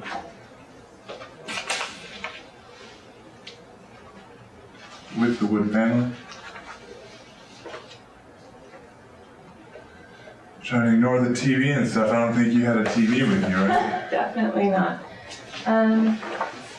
What am I looking for the window? Do you want to know if it's like the same height? Well, the type of window, the wall itself, anything from these photos that make you believe that this was where you were being held. I feel like this wood paneling is too thick, but I mean, You mean this there way? was wood paneling, but I can't remember something like that being there, and I don't remember.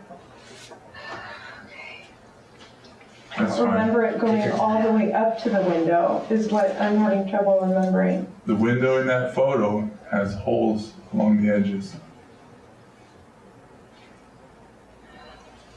There's holes. You know I what you just mean by don't- that, right?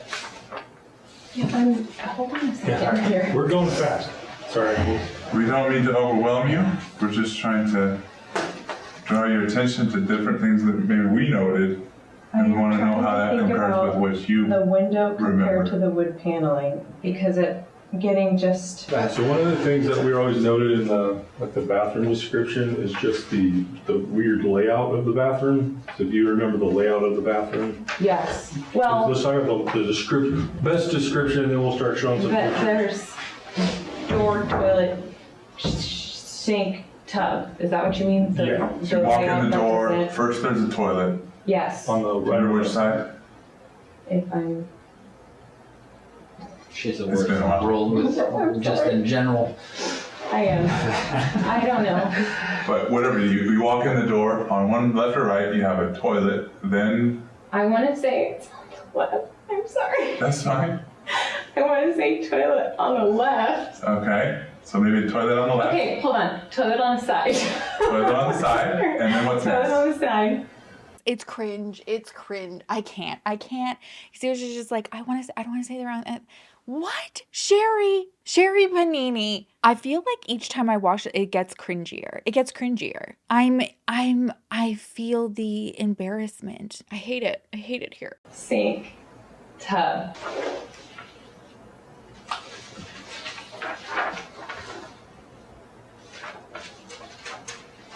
Well, that's just pleasant. Don't pay attention to that magazine. I mean, Is that the first thing that you oh, come on. This part is annoying because she knows this is James's bathroom. So it just kind of shows Sherri's, I don't know, personality, almost like entitlement, possessiveness, like because James is an ex of hers. And obviously she knows somebody who has her back and cares for her still. And so she's referring to him having Maxim magazines on the back of his toilet. And she's like, oh, well, like that's appropriate. Like she's like offended and upset that he's got these Maxim magazines as if she has a say in it. Talking about the order. We were talking about the order. Plus the magazine's not open, so I you're mean, good. this doesn't look like the bathroom to me, but the order is, yes, this is the type of order, but this is not what it looked like to me. And So the order is correct, but you don't recognize the bathroom as being what you recall. Do you remember there was a detail about the shower that you provided previously? About the type of something on the tile or something like that? Do you remember That any there of was those? tile in the tub, there was a crack. Where was the crack? It's not a memory test. If you don't remember, that's fine. But we remembered that detail when we took some of these photos, and we were just trying to bump it up against what you might remember. I don't know. In general, are we talking about? Okay, Sorry. that's okay. She's shushing him. She's like, stop talking right now. I need to figure out how to get out of this. We are here knowing that you know that I know that you know that I know that you know. Stop talking. Oh my gosh, we still have another 20 minutes. You guys. You take your time. I don't know. I remember there's a crack. I'm not.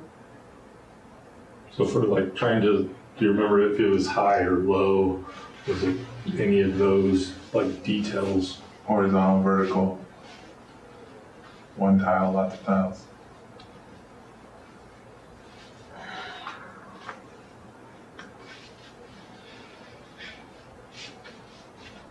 Sherry? I'm Hello? not sure if I'm supposed to. Can I talk or not? Sure. Unless she tells you shush. I'm sorry. That's okay. I'm trying to like get myself there, and I Just don't. as a reminder, I do remember when we went to my grandma's house, Mhm. you didn't like her tile because it reminded you of that. I think I sent him. You sent us a picture. Yes. That's why I would say we. That's why I just want to remind her, because if you think of that, because I can't even think of what her tile looks like right now, but I do remember you didn't like that at all. But I can't remember the crack. I remember you told me the crack, but I don't remember where you told me. I don't. Or else I'd bring it up. But. Yeah, I don't know. I'm so nervous of like saying something that's not gonna be right. So We're showing you all of this because ultimately this is the house that you were at. We talked to the people who live there. We found the house. We found who was involved.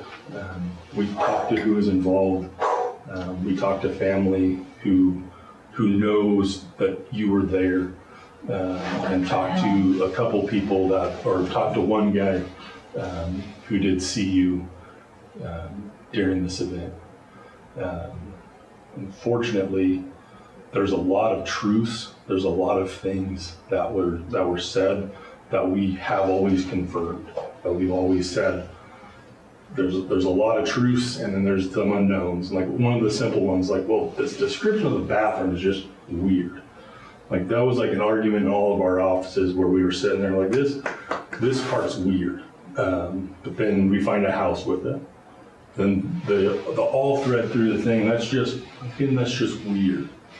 It's unique to this place. Like that's a pretty custom. You can't just go out to IKEA and buy a closet that looks like this. Yeah, exactly. Right. So once we have all those things and we start talking to the person who lives here, who had lived there, who still lives there, start talking to his family and starting that whole investigation, peeling one thing back after another, doing the same thing we've done for the last 4 years. It led us to a specific person, but not a female. It led us to the car that picked you up, but not an SUV. So there's lots of different aspects that are truths and falses. And we're to the point now that nobody would have ever imagined that this would have blown up the way that it did. So I've been a cop 15 years. I've never seen the media scale that this garnered pretty quickly. How long have you been in law enforcement now? 12 years in the Bureau. So, like, of the minds, Brian, who's been around 20 plus years, people who've been in my office like 25, 30 plus years, the media attention that this got out was insane. Are you guys noticing in like the left side of this room here with Sherry and Keith, the eye contact? He's like looking over at her like, oh, okay, a male's DNA, all right, and not how you're explaining it with the SUV. I don't think I mentioned in one of the breaks where I just like cut out some of like the lulls and repeats. James said that he went and picked her up in a truck, so it wasn't an SUV. He said that it was a truck. So I think with that being said, some choices and some decisions ultimately changed the original path of what happened. I don't think anybody would have wished the media frenzy that occurred, like for this event, no matter what the situation, if it was a kid, because the media skewed so many facts. It brought so many people in from the woodwork that if we didn't have the woodwork, we wouldn't have the noise. And that brings a lot of pressure when you get that kind of scrutiny. So kind of what they're saying to Sherry right now, it's another out. Like they're actually going back to like the effect of these men from that first interview. They're not just trying to pop off on her and come at her and tell her, you know, you're a liar, you did this. They're almost giving her a comfortable out to be like, we didn't expect that. No one would have expected this. How, you know, like this could have just been a ploy for attention and help. Your marriage was fractured at this point. There was allegations, or well, it was her and Keith had talked about her being unfaithful in the relationship. Maybe you did this to get Keith's attention and make him miss you and realize that he loved you and needed you there. And you didn't expect 2020 to pick it up and Dateline and all of the media, and it got out of hand. And at what point do you say, okay, I lied. This is not what happened. I'm embarrassed and I'm sorry. Easier said than done, which I'm sure they're acknowledging. So they're like, we understand this got out of hand, but just tell us that and don't lie to us, because once you lie to us, then we're throwing the book at you. So we'd like to talk to you more about those things, and we can do it with Keith here, or we can ask Keith to leave.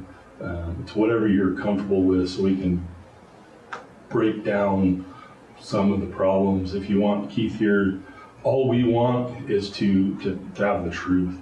All we want is to be able to tell the truth. That's all we've ever wanted from day one. We talked with you for hours. We've been there. We've done all these different things, waiting for something, waiting for it to break, waiting for us to leak something to hear. Because the DNA came back, like I said, to a specific person. That specific person told us very specific things. His family then told us specific things. So if we can talk with Keith or without Keith here, what would you like?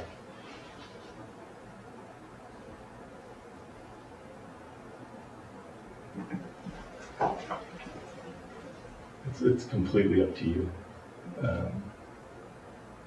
And like I've always said, I wanted you to have a voice.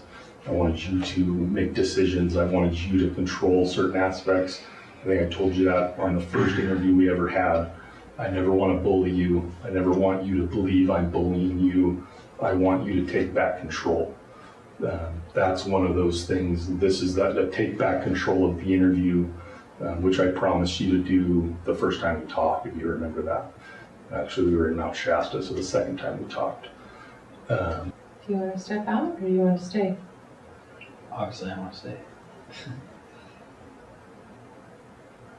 Or we could do a little bit of both. Talk to you alone first and then have him come back in.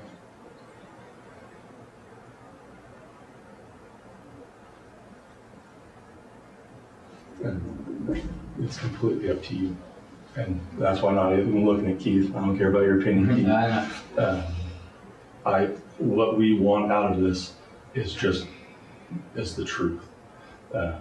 So we can get ahead of some things, so we can help control things, how crazy things got. So the unknown of if I say certain things, what's Keith's reaction? Because you don't know what I'm going to say, right? So I don't know Keith's reaction either. So if I say other things like, oh, Keith won't worry about that, he can come back in.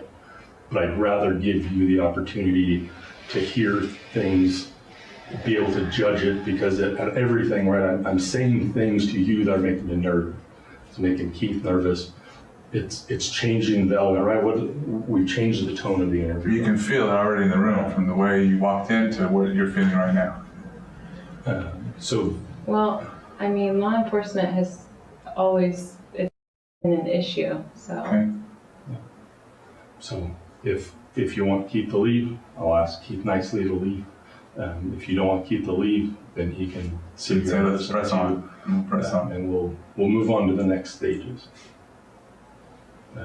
But I want to give you that opportunity first.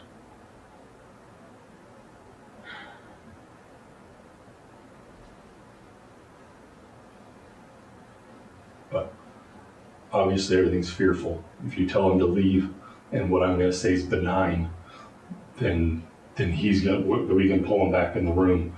like, hey, Keith, come back here. This is what we talked about. So there, that fear of him wigging out. Why is she trying to hide something from me? There isn't. If there's been help me. Yeah, there's no trick here. We're just trying to make sure that you're as comfortable to talk because you can't be to talk to us, truthfully. They're asking you. They're not asking me. Obviously, I would want to be here, and whatever needs to come out. And you can change your mind in the future too if you But no want to matter change what, it. it's going to get out. So. Like I said in the beginning, you're free to go. So if you wanted to chat with them privately, that's fine too. But we want to talk to you. And we can leave the room, give you guys the room for a couple minutes. This next stage of things. You need to stop what you're doing and tell me the truth. I don't like it. So Sherry, it glitched there. Sorry.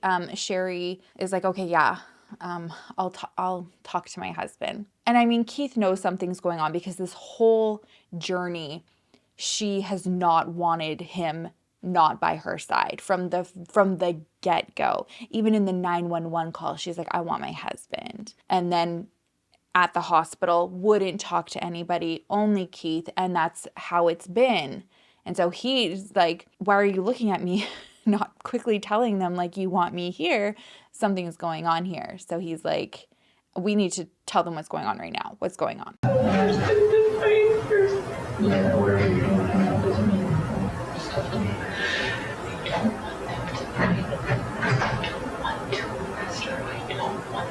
I don't give a shit about that. I don't want them to find her. I don't want them to find her. It's like inaudible, but you can pick up pieces where he's just like, okay, but they're saying, you know, like they've talked to this person as a male, like stuff's not adding up. And she's like, I don't give a shit about that.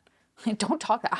I don't want them to find her. So when I first saw this, I'm like, what is she going to say to Keith? How is she going to play this? Is she just going to up and confess at this moment? And this is just wild how far she takes this. I want her to be arrested. I don't want to press charges on her. I don't want to find her.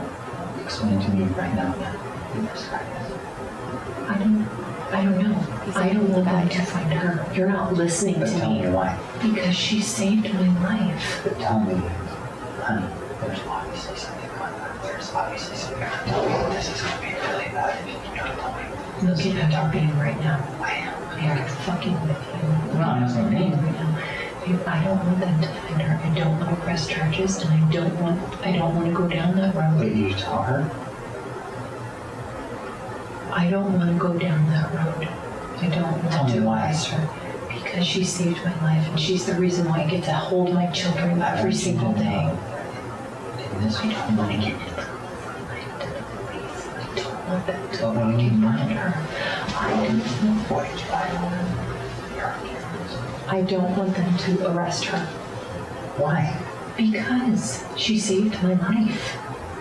So you don't press charge. They still need to find out who it is.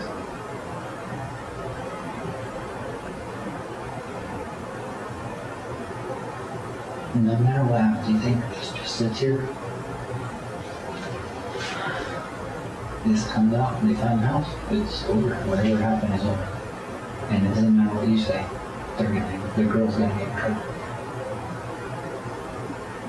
So you need to tell them the truth. Everyone the truth. If you don't want to press charges, then that's up to you.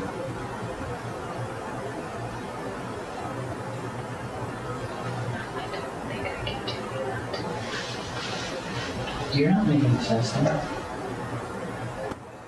To the point where I'm getting scared now. So you need to tell me what's going on. You need to. Yeah, I feel like you're in the driver's seat right now. I think it's easier to control things once you know what the information is, to be honest with you. Sure. So I can tell you what it is,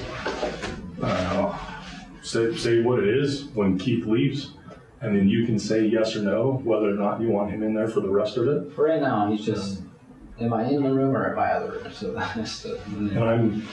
And I'm to the point where if you want him here, we'll just go on with the conversation. As long as you're not interrupting or causing us to. I'll just stay over here. But if he steps out, I can say a name, and then you can choose whether you want him in here for the rest of it or not. It's completely up to you. Or I can just continue on, and again, like I said, I wanted you to always have control. The grace and dignity that they're trying to give her right now is just, it's a lot. And I get that that's, you know, they're trying to have like a kind gesture here and be like unbiased and open and want to hear her out. But there's no way I would have let this go on for 10, 15 minutes asking her, you know, do you want Keith in or not? It's a simple yes or no answer. If you don't answer, I would have been like, I just want you to know I've given you the chance. I'm moving on now. I'm going to say a name right now. Need an answer right now. If you don't give me one, I'm pressing forward. I got things to do, Sherri Papini. Over certain aspects of stuff.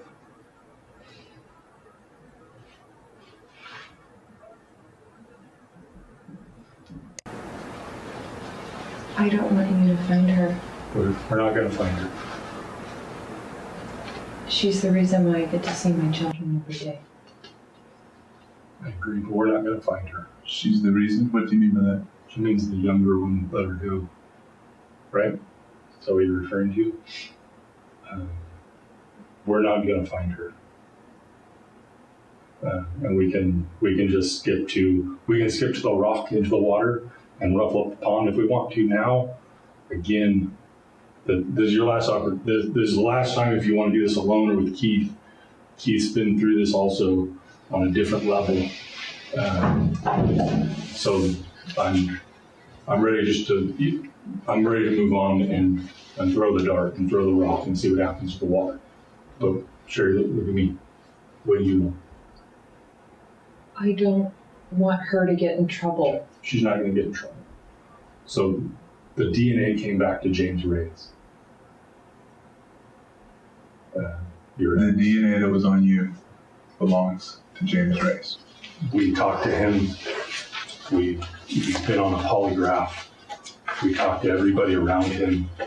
We have the rental agreements, phone rental, the car rental agreements. The reason why you can describe the room is because you stayed in the room in the dark for hours, for days on end. The reason why you lost so much weight is because you stopped eating. The reason why you got a rash on your arm is because you cleaned his house. The reason why the brand is because he went to the store, bought the branding tools, and branded you. The reason why your nose was broke is because of a hockey stick.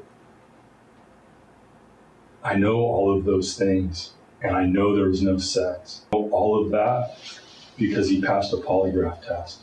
That said, it's not an abduction. She asked me to come get her. No. I rented a car. No. I drove up and picked her up. He passed the polygraph test, Sherri. If that's not what happened, what did happen, Sherri? I don't know.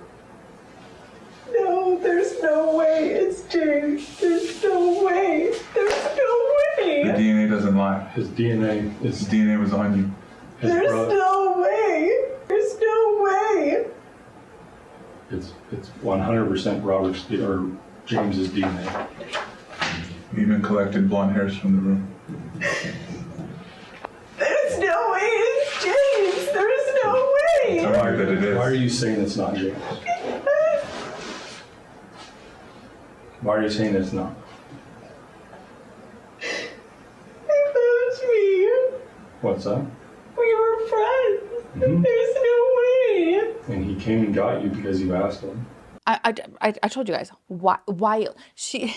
Okay, not only did she try to initially go back and be like, I don't want you guys to find her. Now she's like, those two women were James? Like, there's no way it was him. He loved me. Willing to throw him under the bus as her kidnapper and her not knowing it. No. When was the last time you had contact with James? His brother died. Brother died in 2017? Is that right? I don't remember. Was it before or after the abduction? Before. When was the last time you saw James?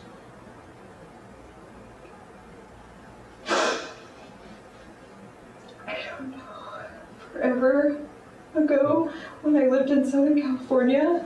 So the last person-to-person contact you had with him was back in 2006? When you were living in Southern California? I don't know. So was it prior to your marriage? It's him. There is no way it's him. Well, it is James. The DNA tells us that it was his DNA on you. The DNA alone says it's him. And when we talked to him and confronted him with the DNA, he told us what happened. He 100% told us what happened. And gave us details that nobody else would know. And we can call him and we can all talk about it. But ultimately, can you look at me for a second? I know you're scared. I cannot believe that it is James. I can't believe James told us the truth. That's what I can't believe. He passed a polygraph, Sherry. So did Keith. No, he didn't. He was inconclusive. And he was involved. So James is involved, but I don't. James picked you up.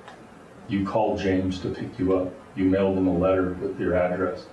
You used a burner phone to call another burner phone for James to come and get you. You're saying since your marriage you haven't called James? No, I have called James. Because earlier you said you had contacted James. Those phone records show that you did. You did. The phones don't lie, the DNA doesn't lie, Sherry. His polygraph doesn't lie. So you can go a couple different directions now. His story. I've already told you lying to me is a crime. So you walk out the door telling lies, and that's a crime. I think we need my lawyer. This isn't making any sense. What's not making sense, Sherry? The parts that don't make sense. That it's James. No, the parts that don't make sense are that you're accusing two females who abducted you when it was James. The part that you were branded, James did it. He told me he did it. Who would sit there and say, I branded Sherry on her right shoulder blade? Who does that? And told us how and showed us the letters that matched the brand. Can I talk to you outside real quick? You up there late? That's fine. Were there issues between you and Keith? Is that why you needed to leave? I mean, we read your text message. We're already aware of some issues, but enlighten us if that's the case. If there was a valid reason for you to leave, let me know what that was. James said you had your jaw broken by him, and that's why he came and got you, because you were in an abusive relationship. My husband. So, were you in an abusive relationship with him? Have you told other people in your life that, like China, that Keith has abused you in the past when that wasn't true? China told me that day 2,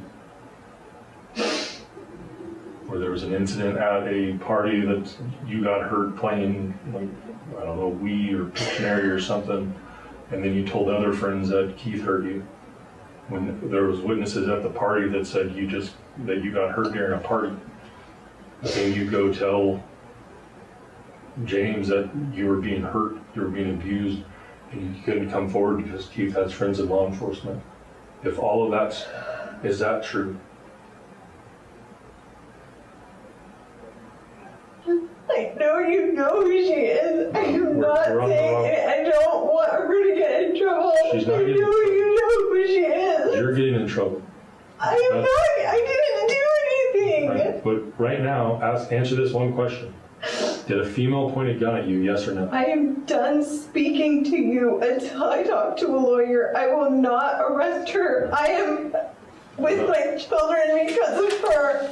I don't understand. There is no way that it's chance he loved me. He did love you. I agree.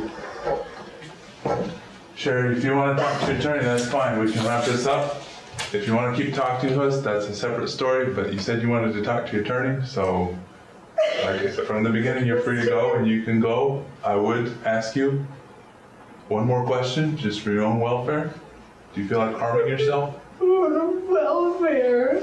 Do you feel like harming yourself? No, I just hug my children and go home. Okay.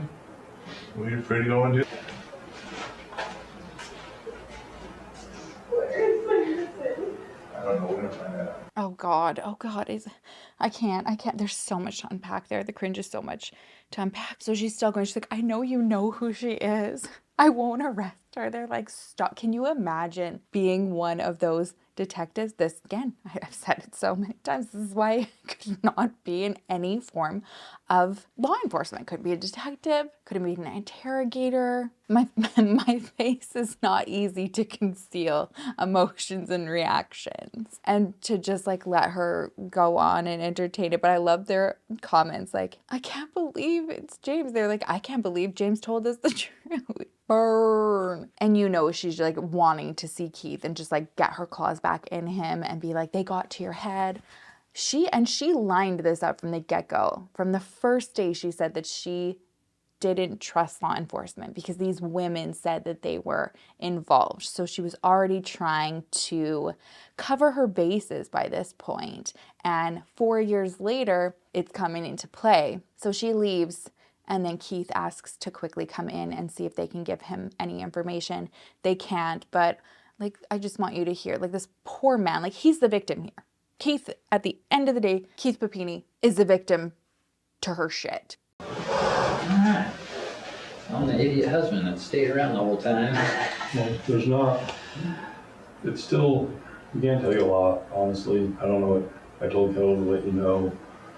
Some of the details, some of the stuff coming out. Can we, I mean, from my side, I feel like, my whole world's gonna flip upside down again. Why is that? Why am I always getting held out of things? Like, why can't you just hit me with it? I did, I told you. I know, yeah. Because this happened Monday. No, you're saying you can't tell me all this stuff. It's still an ongoing investigation, so you're not going to find out answers. I mean, there's just, that's the way it is. Can you help me, throw me a bone and then go, I mean, she made it up, is that where we're going, right? Or is she trying to come up with a whole nother? We're not going to give you any additional details. Obviously, you heard the questions, so you can read through some of those and understand. You've seen some of the photos. Yeah. So you know some of the investigative work we've done. I was like, yeah, we found him. And we did. Yeah. But you can also notice your reaction compared to her reaction. Yeah. No, 100%. That's what I'm saying from my side, but now you're telling me, okay, you guys can go home now. Well, do you think I want her anywhere around my kids or around me at all at this point?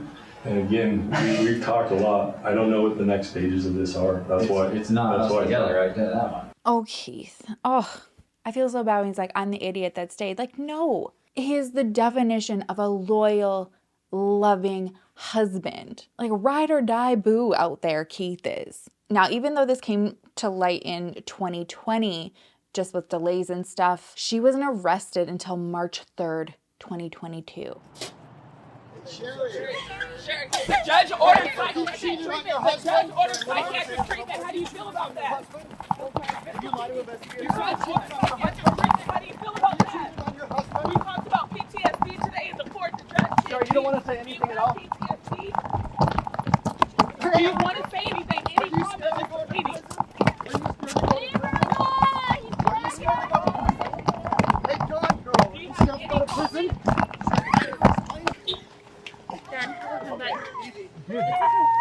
Oh, Sherry? Sherry, what do you want to tell people?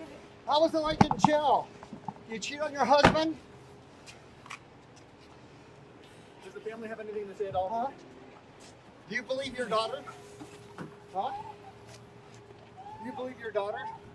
So her charges, since she still lied when they gave so many opportunities to her, were lying. And I think another reason why it took longer, because they wanted to make sure they are covering all the bases.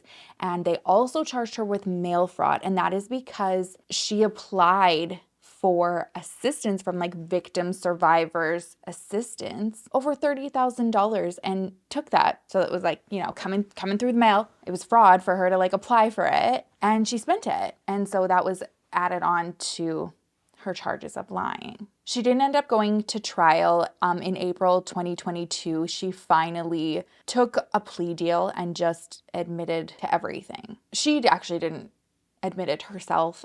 She wrote a statement and then just had her lawyer read it in court for her. Her sentencing was September 2022, so just passed. Do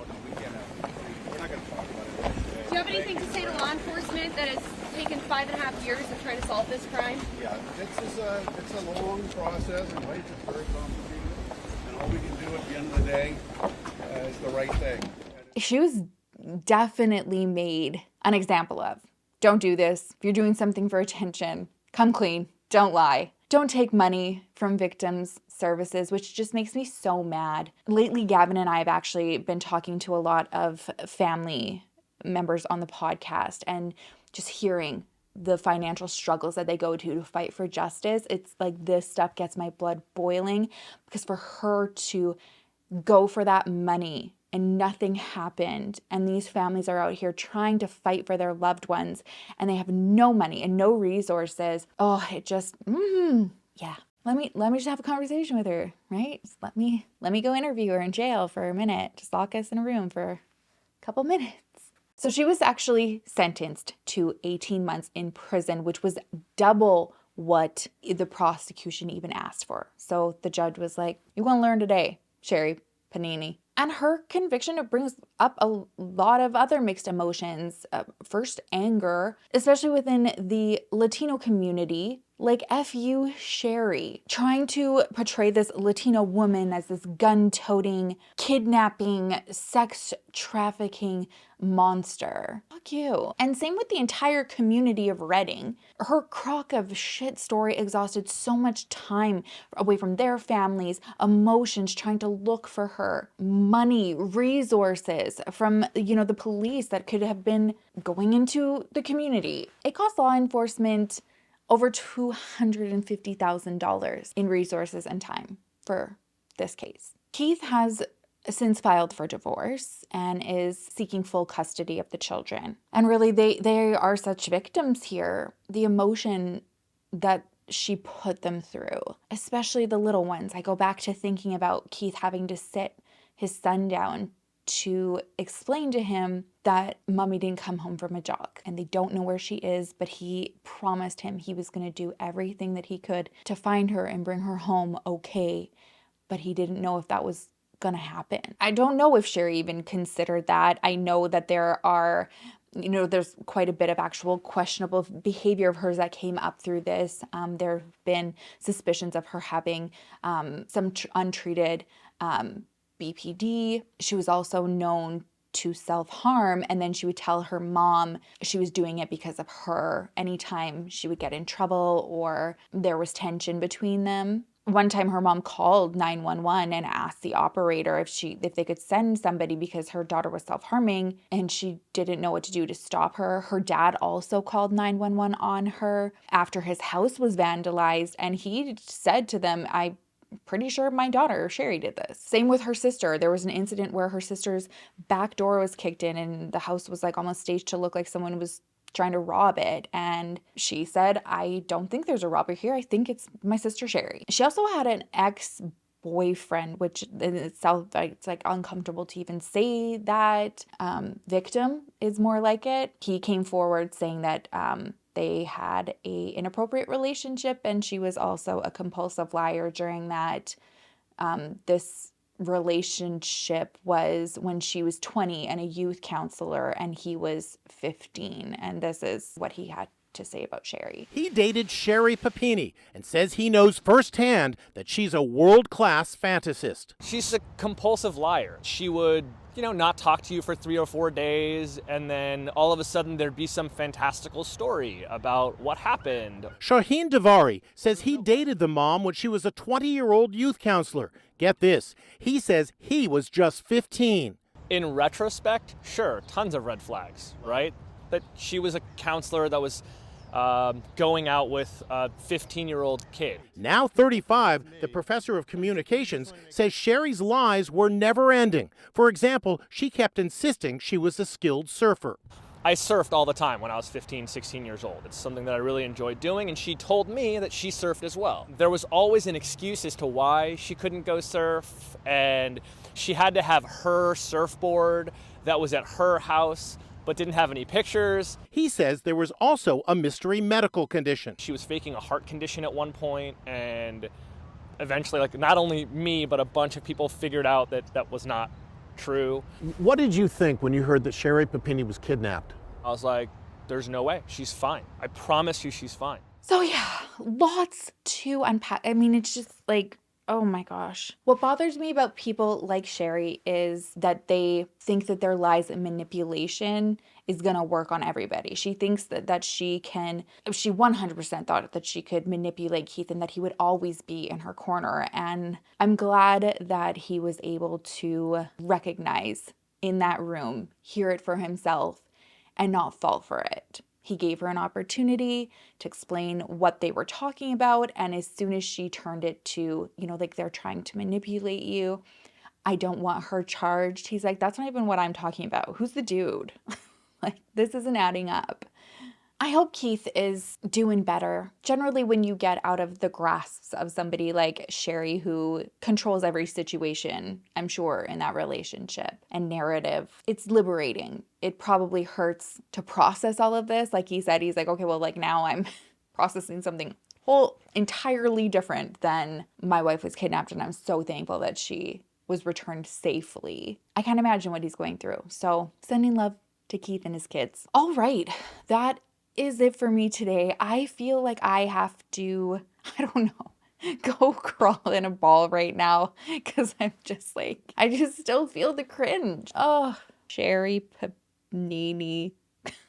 I think the real other nugget in all of this is that truck driver. I wonder how he's doing. If you know, let us know. All right, that's it for me today. If you haven't already, please don't forget to like and subscribe.